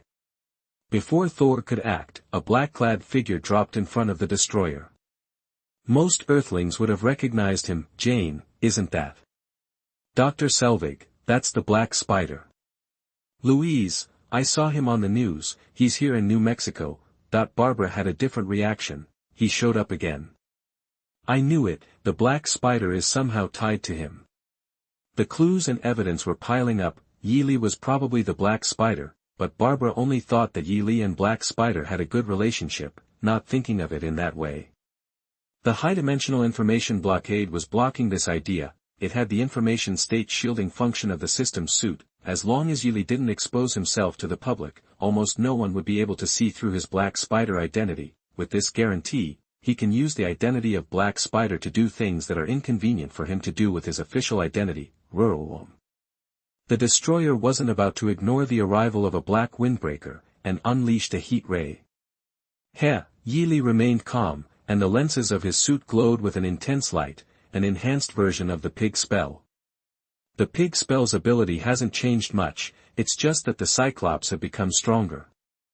Oink! The pig ambled over to Yi Li's feet. Catching sight of it, Yi Li's eyes dimmed again. He had a better idea. Come on, pigman. He placed his hand on the pig's head. The power of the pig spell, using the Duroc pig's eyes as a medium, it collided head-on with the destroyer's beam. When the light faded, the destroyer was lying inert on the ground. Back in Asgard, Loki stared in disbelief. He was defeated by a pig? Seriously? Hey! You're tough. Seeing the destroyer defeated before he could even throw a punch, Thor couldn't help but ask, who are you? Thanks for the assist. You've earned Asgard's friendship and recognition. Maybe we can hang out sometime. But the man in black ignored him. Yi Li teleported to the destroyer, and then teleported again, taking the destroyer to an uninhabited island in the Arctic Ocean. The cracks in the destroyer's armor pulsed faintly, struggling to rise. It wasn't entirely down yet. This is much better than the movie version. Not bad for a destroyer armor. Yi Li casually slid his left hand into his pocket, pointing his right index finger at the machine. But that's all it is. Crack, crack, crack, the destroyer was instantly encased in ice, including the residual glow of its energy source, now frozen in place. Now. Yi Li pulled out the rat talisman, placing it on the destroyer. Welcome your new controller. The ice shattered. The destroyer shook off the remaining fragments and started to rise, then, thud, it knelt on one knee. Did he just leave? Thor turned to Selvig and the others. Is that your guardian of Midgard? Dr. Selvig hesitated. Sure, that's him. Oink, oink. Duroc Pig nudged against Thor, reminding him of the promised all-expenses-paid trip to Asgard. Oh, Duroc. Thor didn't know the pig's name, so he addressed it by its breed. You're amazing. Come on, I'm taking you back to the fairy palace. He bent down and scooped up Duroc. I'll have my father and queen bestow blessings upon you. And Matilda. Thor looked at Matilda, still supported by Barbara. Brave girl, thank you. Matilda, still dizzy, gazed longingly at Mjolnir. Meow meow. She regarded the hammer as a friend. Although they didn't get along for a long time, Quake told her all his names. I can't give you this one, but I can have Eitri, the dwarf king, craft you a weapon of your own. Whatever sword, spear, blade, or axe you desire. I will bring it to you next time I come to Midgard. Oh, thanks. Matilda nodded listlessly, still longing for Mjolnir. The clothes are fluttering. Yi Li's figure reappears on the balcony, looking at the dilapidated streets and the departing Asgard and others. Phew, it's time to go back. This time the harvest is not bad. Lower East Side, NYC, honk honk honk. Winnica, who had a good time on her trip this time, returned to her small home happily honking her horn. The dark gray modified car was driven into the garage in reverse. Matilda, sitting in the passenger seat, stared at her palm in a daze. A little lost. We're home. Still thinking about the hammer? Yi Li placed a dark silver sphere in her hand. Here, something to play with. The metal ball floated in the air, spinning slowly. This is. Matilda examined it, a flicker of recognition in her eyes. She gently stroked the orb. Is it meow meow? Meow meow. Yi Li grasped her small hand, holding the sphere. Maybe you can call it Ba. Pft. Matilda giggled, playfully shoving herself into his arms, showering him with kisses. "Thank you, big bro. I love you." Ye Li felt the wetness on his cheek, neck, and mouth, assuming his little sister was just being affectionate. He ruffled her short hair. "I love you too, Maddie. But I don't really want to spend the night in the garage, so let's get out, shall we?" The girl responded softly, "Okay." "Big brother." Jessica saw Ye Li coming back, and she happily rushed forward, just like Matilda did just now. "Ugh. Bleg, bleg, bleg." Ye Li started laughing as his second sister spat repeatedly. "Huh, let me wash my face first." As he passed the sofa, a soft white tail brushed against his leg. Felicia smiled sweetly. "Master, your timing is perfect. Our graduation ceremony is in a few days. I'll be there." Ye Li rubbed her face affectionately. "My little kitten, I'll spoil you later." There was a rustle in the bathroom. The man lowered his head and placed his hands on the sink. The water flowing out of the faucet flowed upward in an unnatural way, washing his face, after washing. Another year gone by. Ye Li pushed the wet hair from his forehead, studying his unchanging reflection. He felt a surge of sentimentality. Gwen and the others are graduating, becoming adults. Time flies. Isn't that right? Ancient One. Time is always confusing. In the mirror, Ye Li stood behind him. I don't know when a figure was standing, and the eye of Agamotto on his chest was shining with a faint green light. Gui did not wear a yellow robe this time, but a slightly simpler white-robed mage. She was pretending, but she still had that friendly look with her face half covered by a folding fan, half smiling but not smiling. Ye Li turned around and looked at her. "I keep covering my face with this fan, and I look like a shy little girl." "Well, what do you want from me?" Gui closed the fan in his hand, revealing an intellectual and soft young face, looking like he was in his 20s or 30s. Ye Li said curiously, "Can't you check the time? Shouldn't you know everything? Play with time." Gui shook his head gently. "Time will eventually play with it." Ye Li, can you look at this beautiful face in the mirror and say this? Chapter 88. You are listening at novelfull.audio. "Oh, my bad, Ancient One. Didn't mean to pry into your business." Ye Li said, a playful glint in his eyes. "Hey, could you use your, mystical green thingamajig to pinpoint when Demon Luan popped into this universe? Got a hunch about it lately, but I'm not sure exactly when." The Supreme Mage's eyes twinkled with a hint of mischief as she asked, "And why should I help you?" "Helping me helps you." Ye Li grinned confidently. "Trust me on this. My spider sense is special. I always get these weird vibes, you know. Like, our future connection won't be a one-time deal. We'll be tight, at least close friends, right?" Gui smiled, not arguing. She flicked open her fan, and in a blink, her face was that of an old man. "Kid, the answer you're looking for is June 1st. June." Ye Li sputtered, nearly choking on that date. June 1st. He wanted to press further, but the playful Supreme Mage had already conjured a portal behind him, stepped back, and vanished. Ye Li wasn't itching for another Kamatage visit just yet, so he stood there, mulling it over. June 1st. Is that the real deal, or is Gui messing with him? Probably a bit of both, knowing her. Gotta give Steven a talking to when he becomes the Supreme Mage. No being so mischievous on his watch. Felicia purred softly in her sleep, her cat ears twitching. The white fluff tickled Ye Li's chin, and he couldn't resist stroking them, feeling the soft, pink skin underneath. Hard to stop, absence makes the heart grow fonder, as they say.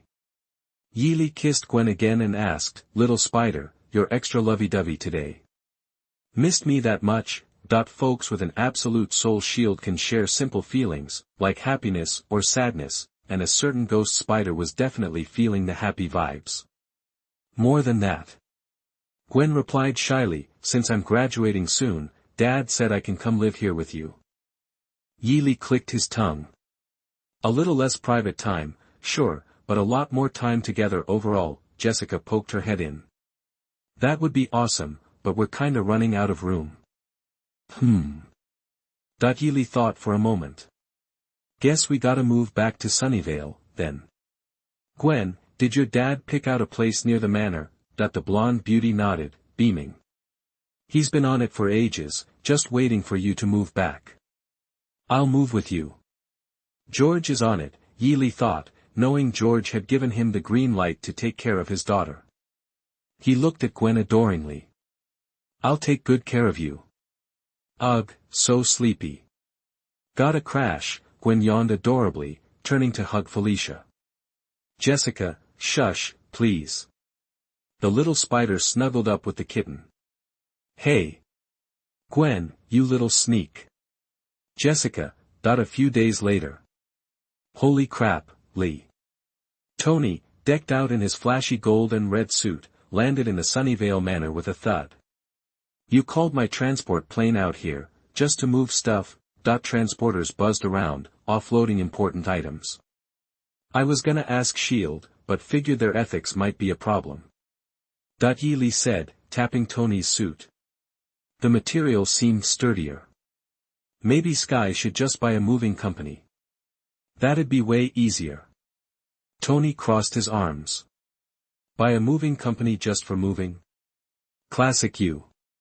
Hey, stop knocking on my suit. I actually bought a security company to handle the estate's safety. Ye Li pulled his hand back. You wearing that thing full-time now? Maybe I can get remote access. ****, the shoulder armor of the steel suit shrugged. You remind me of Ivan Vanko, but maybe it's a decent idea. By the way, heard you and Coulson went to New Mexico. How was it? S.H.I.E.L.D.'s got me consulting, trying to get me to convince Ross to release that abomination dude so he can join S.H.I.E.L.D. Haha, but, shocker, I screwed it up. General Ross doesn't seem to be in a good mood. Probably because you can't keep your mouth shut. Ye Li, who was familiar with the story, knew that Ross would make Tony angry. Ye Li, say we met Norse gods or aliens. Would you believe it? Tony, gods. Aliens? ******. Just as Tony was about to retort, they heard the sound of propellers in the air. ****, the helmet of the steel suit rose, and Tony saw several armed helicopters descending. Those the security guys you hired?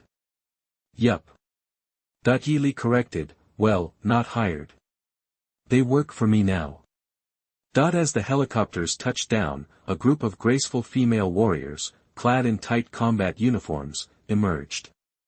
They were armed to the teeth with the latest weapons, their movements revealing their high combat proficiency. Leading them was a silver-haired beauty with a cold expression. Her combat suit was a striking silver. She approached Ye Li, placed a hand over her chest, covered by the silver uniform, and bowed slightly. Hello, boss. This is Silver Sable Security. I'm Silver Sablinova, but you can call me Silver Sable. My Wild Pack and I are at your service. Wild Pack? Ye Li hadn't even said a word. Tony piped up. What a name. Makes me think of a bunch of feral kittens. Maybe I should hire a mercenary group like that too. Hold up. Ye Li pressed down on Tony's helmet with one hand and addressed Silver. Your job is to guard this manor. Nobody gets in without my say-so, except for Skye and the others. Do that, and you'll get the reward I promised. Understood. What reward? A super soldier serum upgrade, of course, otherwise, it'd be tough to snag someone like Silver Sable, who was pretty much a superhero already. Silver shot Tony a cool glance. That includes Mr. Stark, boss. Tony Stark, the playboy, had just compared her and her men to little wild cats, which made her a little unhappy. Ye Li, still holding down Tony's helmet, said flatly, especially him. Whoa. Don't do this to me, Li. Tony was held down by Ye Li, and he did not forcefully turn the helmet back for fear of twisting his hand. He tilted his head and said a little funny, we are good friends, aren't we? Save me some face. Sable looked at Tony's advanced armor and reminded Ye Li, sir, although I can assure you that my battle group and I have experienced hundreds of battles and can solve most of the troubles, but we may not be able to stop you. Guys like Iron Man. Ha! You hear that, Li? Tony puffed out his chest. You can't stop the great Iron Man. But relax, I won't be breaking and entering. Ye Li rolled his eyes, released Tony, and snapped his fingers. Silver, meet your colleagues, you'll handle the normal stuff. Anything you can't handle. He trailed off. It'll step in.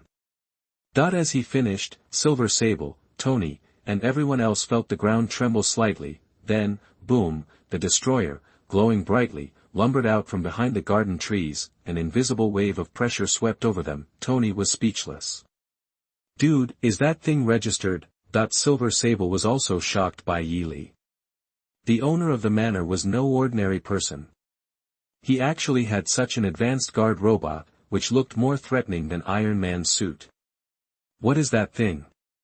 A Stark Industries porter, terrified, tripped and dropped the painting he was carrying. He scrambled to pick it up, fearing Ye Li would sick the robot on him. Hey, chill. Ye Li waved to the destroyer. Little D's a sweetheart. Come on, Little D, let's give them a peace sign. The destroyer obligingly raised its hand, extending 2 fingers. Everyone, does your beer have 1 middle finger on each hand? This scene is really weird, however, the leaves peeled off this time. At least everyone can be sure that this slightly ferocious robot is under control. I almost believe the alien thing now. Tony guessed, this, Xiao Mia, did Black Spider bring it to you again? Sure, let's go with that. Ye Li added in his heart, if I bring it to myself, it counts, right? Okay, I'll mark it as real. Tony asked no questions and flew over to help the fallen porter. Don't sweat it, my friend. It's safe here. Don't dirty the paintings of the great painters, huh? This painting is quite interesting. Tony picked up the painting that fell on the ground and patted the dust a few times, and then he was attracted to it. Li, are these the aliens you imagined? Presentable, he just looks too ugly. What Tony was holding in his hand was the Battle of New York painted by Ye Li a year ago.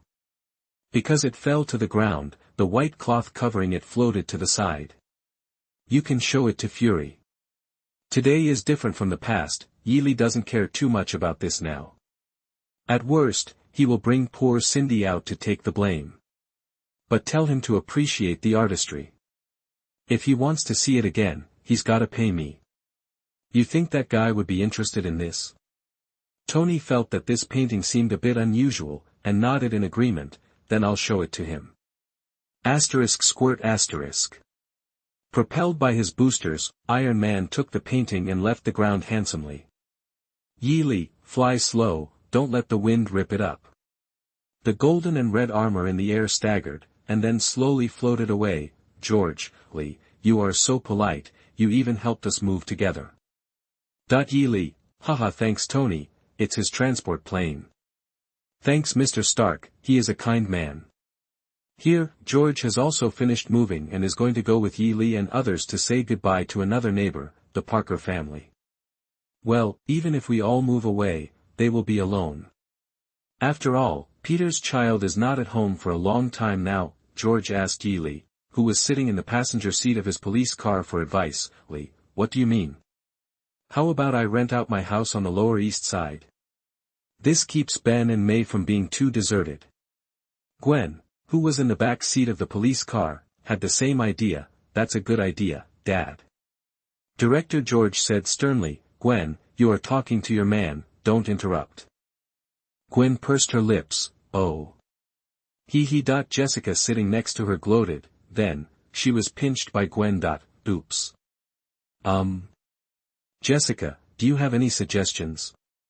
George chatted with Jessica, I heard that you recently became a detective. It's better than being a female knight. I've met quite a few detectives, and they all think very quickly. Why don't you give me some ideas? Jessica glared at Gwen, and then said with a smile, Uncle George, I don't have any ideas. You are right, brother, why don't we rent out the house too? Yi Li hugged the girl in his arms.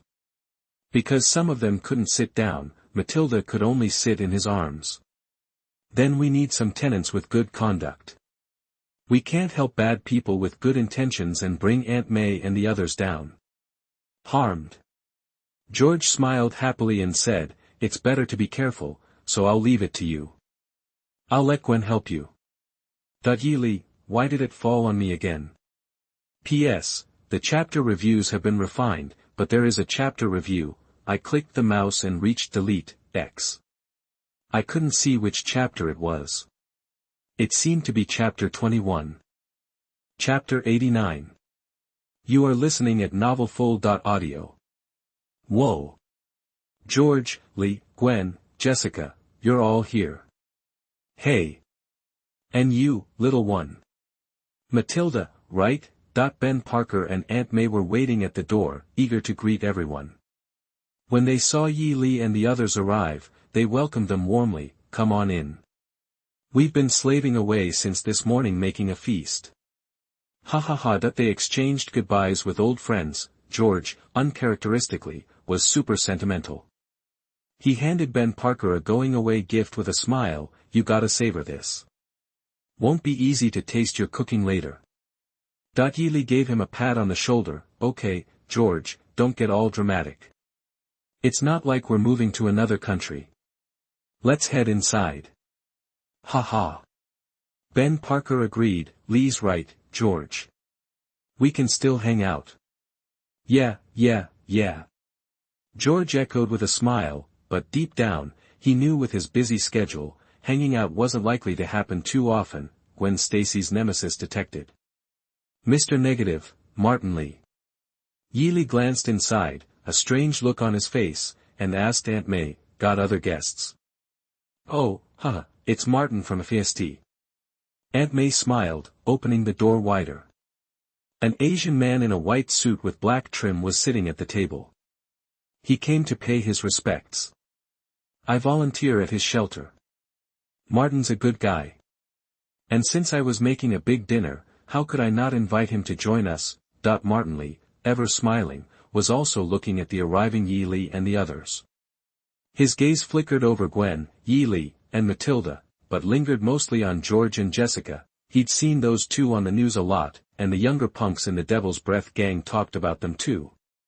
One was the big shot police chief of New York City, the other was the 680 superhero, Nightwatch. Even though she hadn't been in the news lately, her reputation still carried weight. Getting on their good side would be a major score for him, so Martin Li's smile widened. He rose from his seat and greeted George first. "Hello, Chief George. I'm Martin Li." Under the Parkers' introductions, George figured Martin Li was just some generous philanthropist and chatted with him admiringly. "Maybe some of the homeless could live in my empty house." Yi Li internally groaned. "Don't bring any Devil's Breath thugs into the house." He shot Gwen a look. Gwen was clueless. She hadn't run into Mr. Negative yet, so she hadn't bothered looking into Martin Li's background. Yi Li had no choice but to pull her aside and whisper in her ear, "This Martin Li is bad news.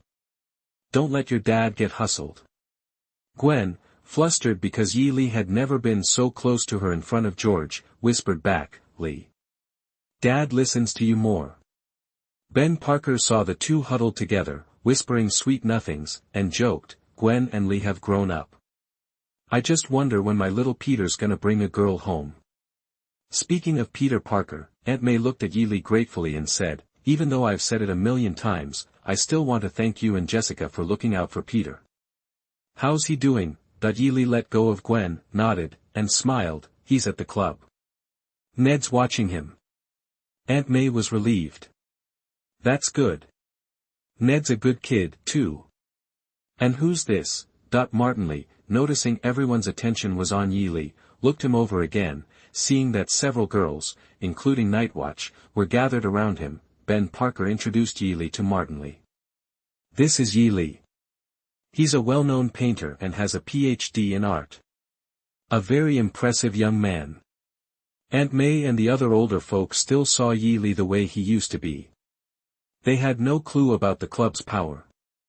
To them, he was an artist first and foremost, with his VP position just a hobby, just an artist.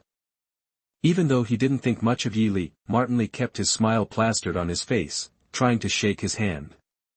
"Hello, Mr. Li. What a coincidence. I'm also Chinese, and my surname is Li. I'm very interested in art myself. My surname is Yi." Ye Li had a slight smile but didn't offer his hand. He couldn't stand Kingpin, and Martin Li was no exception. If Aunt May and the others weren't around, he would have gladly taken that offer and beat him into the ground. Martin Li's smile faltered, the atmosphere turned awkward. "Sorry, Mr. Martin."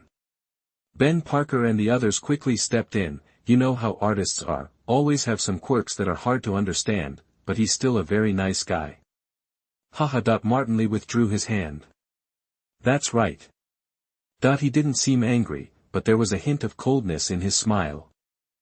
As the leader of the Devil's Breath gang, nobody had dared to disrespect him like that in ages. After a less than pleasant dinner, Martin Li drove off after Aunt May said goodbye. Before leaving, he gave Ye Li a long, hard look. Ye Li stood in front of the Parker house, watching the black car drive away, and smiled disdainfully. "Humph. You think you can get away from the beatdown you deserve?" Another pitch, a foul ball, and the score is tied 4-4 with the Dodgers. An old radio, playing a ball game. There was no doubt about the score. He swung the bat, and the young man had the ability to strike out the opponent again. Steve Rogers opened his eyes and stared straight at the ceiling where the fan hung, listening to the announcement in his ears. His eyes were full of doubt. Wasn't that game in May? How was it still being broadcast live? This game at Ebbets Ballpark was so exciting. The Phillies held the situation tied at 4-4, and the Dodgers still had 3 players on the field. Click, a nurse dressed as an old-fashioned military nurse walked in, smiled at Rogers, and said, "Good morning." "Steve, where am I?" The nurse kept smiling. "You are in a postoperative recovery room in New York." Steve asked again, "Where am I?" The nurse paused briefly, then laughed and said, "I don't quite understand what you mean." "I'm on the scene." "What?" Bang. Crash ding-a-ling-ling. The steel frame and the composite panels were scattered on the ground. Steve had smashed open the temporary old-era style lounge, revealing the true appearance of the Shield base outside. After Steve glanced at this unfamiliar environment for a few moments, he took off running towards the exit. "Captain Rogers." "Wait." The female agent pretending to be a nurse, seeing Steve running away, quickly pulled out her communicator and said, "Attention all agents, emergency alert." "Alarm, attention all agents, emergency alert." Martin Li was on edge. Special abilities. After driving away from the Lower East Side, he couldn't shake the feeling that something was watching him. Ye Li, dressed as Black Spider, looked down from a rooftop. He wasn't trying to block Martin Li from sensing him. It was like a cat toying with a mouse, a small-time villain like Mr. Negative. He didn't have any personal beef with him. He just planned to beat him up and get some rewards. But, he wanted to have a little fun first. After all, when Mr. Negative was a smuggler, he specialized in ripping off his own people. This guy deserved a world of hurt. The feeling of being watched was getting stronger. Martin Li broke out in a cold sweat. Mr. Negative was basically defenseless. He was certain now, somebody was definitely targeting him. Was it the Maggia? Martin Li drove with one hand and frantically grabbed his phone with the other, calling his Devil's Breath goons for backup. Just as he finished the call and breathed a sigh of relief, bang. A black shadow landed on his hood, crushing the car, bringing it to an abrupt stop. Black Spider. Martin Li's pupils narrowed. Crash. Spooked, he kicked open the door, scrambled from the driver's seat, and bolted from the car. After transforming into Mr. Negative, Martin Li glared at Ye Li. "What do you want?" "I want to fight you, Mr. Martin." Ye Li nonchalantly tossed off his windbreaker, stepped from the wreckage, and strolled forward. "I hear your special effects are top-notch. Maybe you could show me some." He shifted, kicking the car sideways, making space for a fight. It was a pretty crowded neighborhood. Onlookers eager for some action were just a few yards away, forming a human wall. Cameras were trained on the makeshift arena, capturing the menacing presence of Black Spider and the furious expression of Mr. Negative. Seeing Ye Li kick his car aside, Mr. Negative was rattled. his weapon, an antique longsword, was still in the trunk. Looks like Black Spider came prepared. He'd done his homework. There must be a mole in the gang. Martin vowed that if he got out of this, he'd clean house.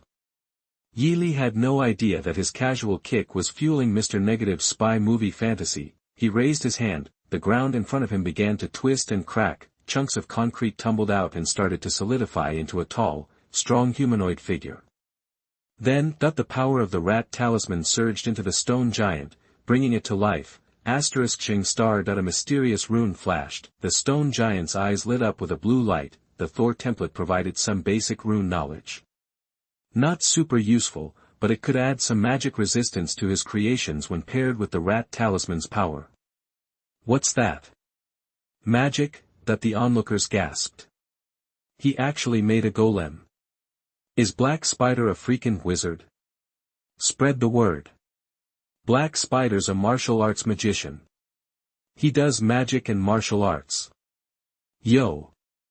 Played too many video games, brah.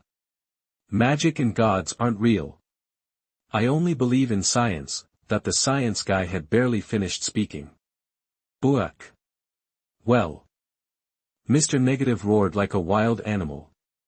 He unleashed a massive burst of negative energy, which coalesced into a huge, half-formed Japanese demon behind him. It was at least as big as Ye Li's stone giant. Oh, crap. The science guy was terrified. Oh my god, that. You want to throw down. Mr. Negative used the force of the blast to briefly float in the air, commanding the demonic negative energy to slap the stone giant with one hand. Just then, he felt his mojo returning. Bang!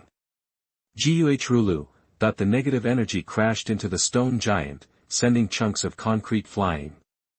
Then the demonic shadow dissipated, Mr. Negative dropped back to the ground. He couldn't keep up the ultimate move for long, his negative energy would burn out too fast. Ye Li clapped. Not bad. The special effects are on point. He said plainly, it looked good, but it didn't pack much of a punch. Negative energy was mostly about messing with emotions, physical attack-wise, pretty average, but Mr. Negative saw it differently.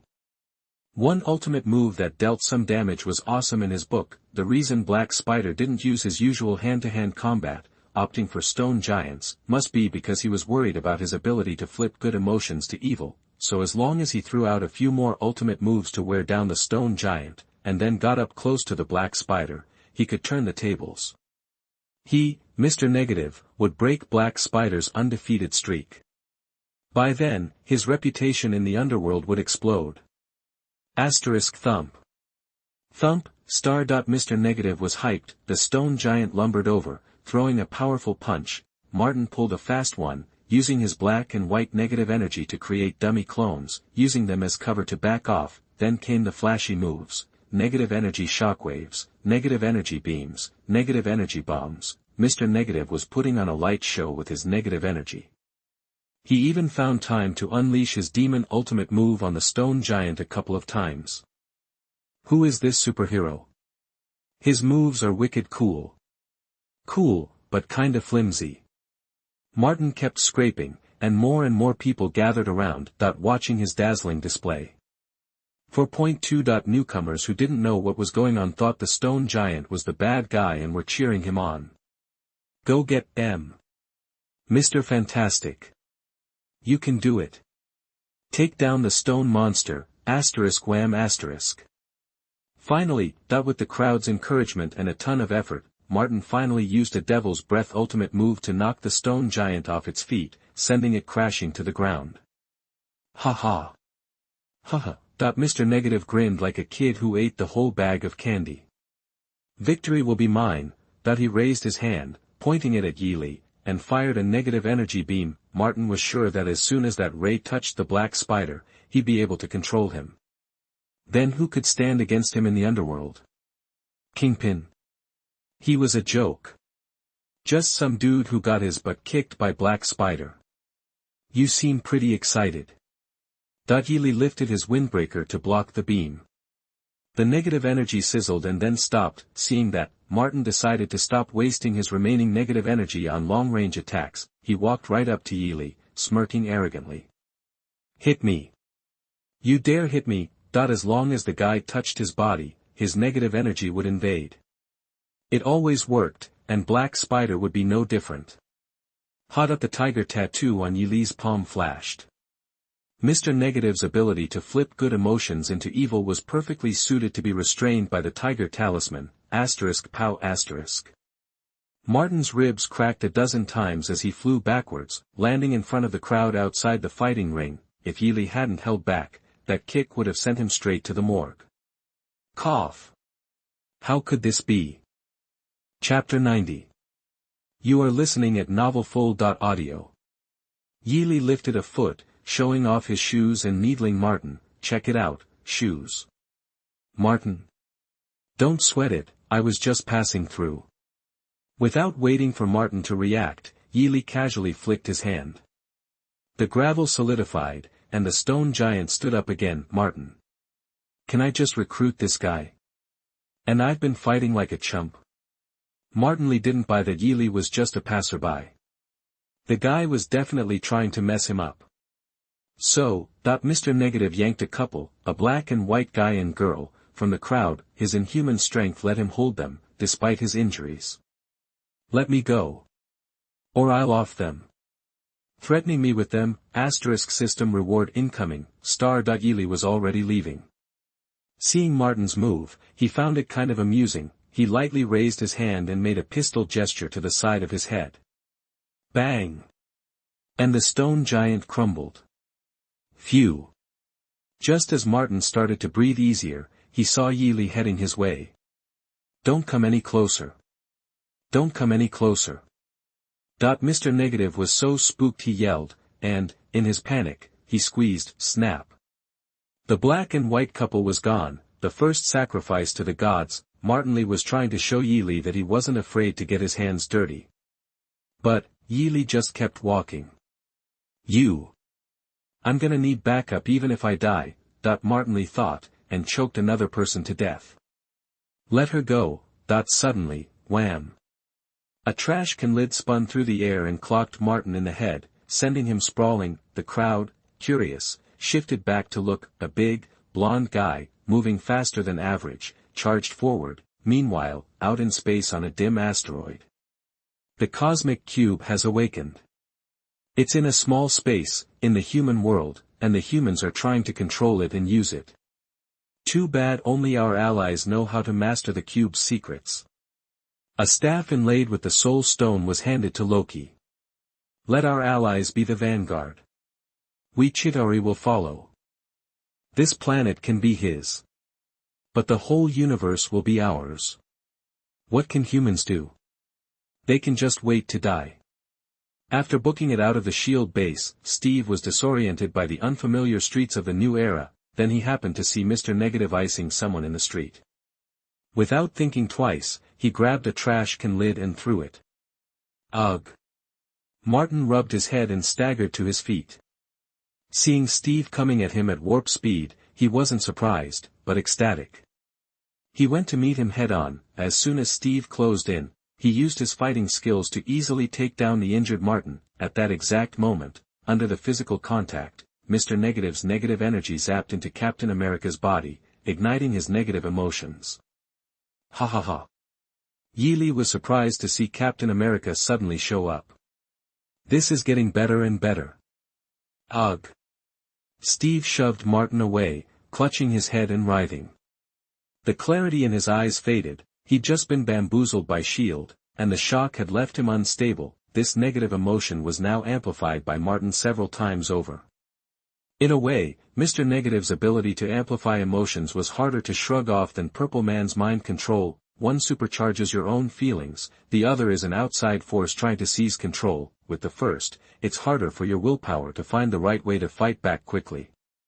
Fight the wrong way, and the feelings just get stronger, so, even Captain Rogers couldn't break free of Mr. Negative's ability. Negative energy had successfully hijacked him. Ha ha ha. Martin wiped the blood from his mouth, grinning. It looked like his power was still working. He could tell from the dude's strength that this blonde guy was no slouch. Controlling him might get him out of the Black Spider's clutches. Just then, a few Black Shield cars screeched onto the scene. Agents spilled out, yelling at the crowd, "Move it. Everybody outta here." Snap, Nick Fury slammed his car door shut. Seeing the situation, the seasoned S.H.I.E.L.D. director was floored. Is this guy messing with Frank? Why was Black Spider even here? What was this crater in the middle of the street? Why was there a corpse on the ground? Who was that guy? Looked like one of the X-Files people. S.H.I.E.L.D.'s intel had a file on this criminal, but that wasn't the main thing. Why was Steve Rogers clutching his head out front? This wasn't going like the braised egg man had planned. He figured this trip would just be about convincing Captain America to come back. Now it was way more complicated. Okay. Fury quickly sorted his thoughts and decided to stick to the original plan. He ordered the agents, "Go see what our captain's up to." Agents drew their guns and pointed them at Martin Li, slowly closing in on Steve, who was still clutching his head. Feds. Mr. Negative saw the black suits and had no idea they were S.H.I.E.L.D. agents. He figured the government knew his criminal history and had come to arrest him, so, he directly ordered Captain America, under negative energy control, to attack. Steve moved, like a hawk diving for a meal. Boom! Bang, bang! Boom! The approaching agents didn't have time to react before Captain America decked them with 3 punches and 2 kicks. If Steve hadn't been subconsciously holding back, these trained agents would have been seriously injured, if not worse. Damn it!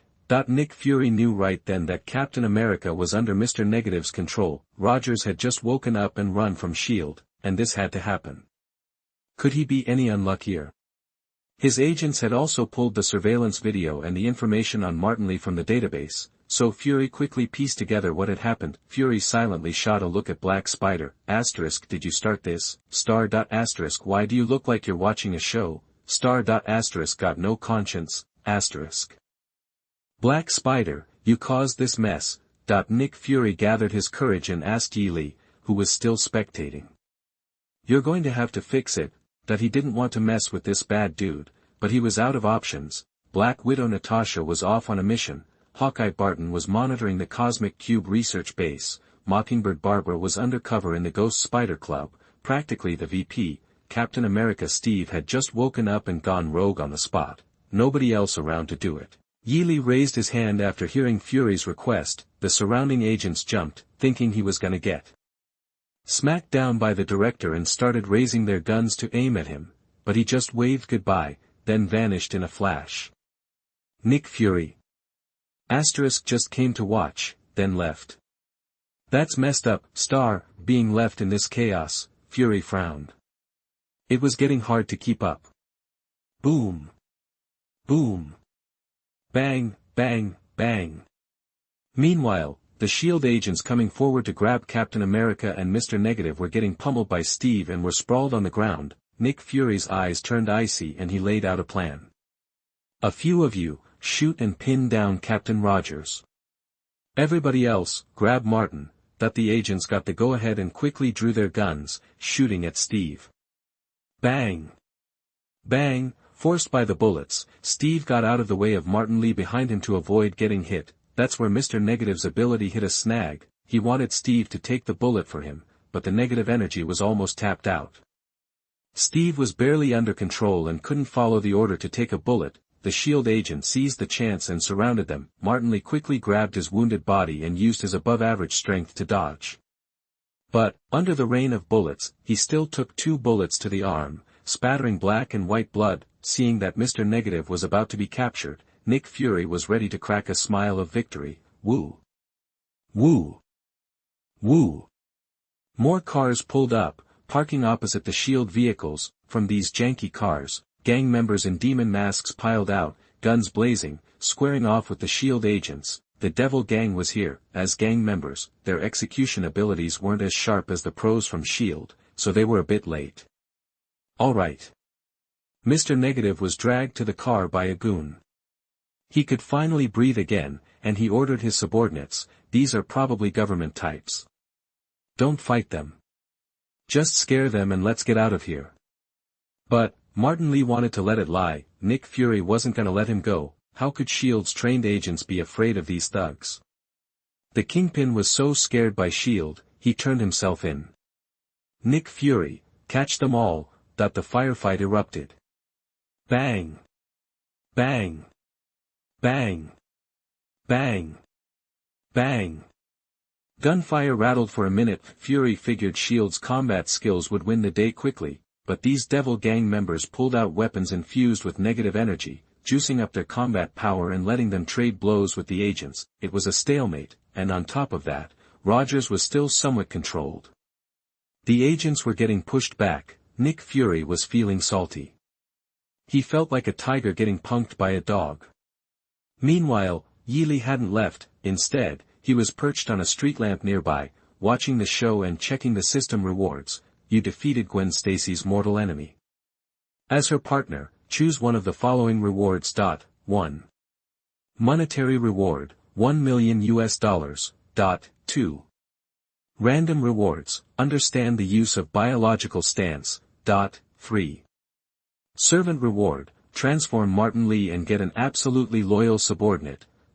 Martin Li is a semi-useful summon. He can team up with Electro for a sweet light show. Negative energy can also infuse some of the weapons of his cronies, like Silver Sable's wild pack. Ye Li didn't help S.H.I.E.L.D. catch Martin Li because he knew, if Mr. Negative fell into S.H.I.E.L.D.'s hands, he'd definitely be used to develop negative energy weapons.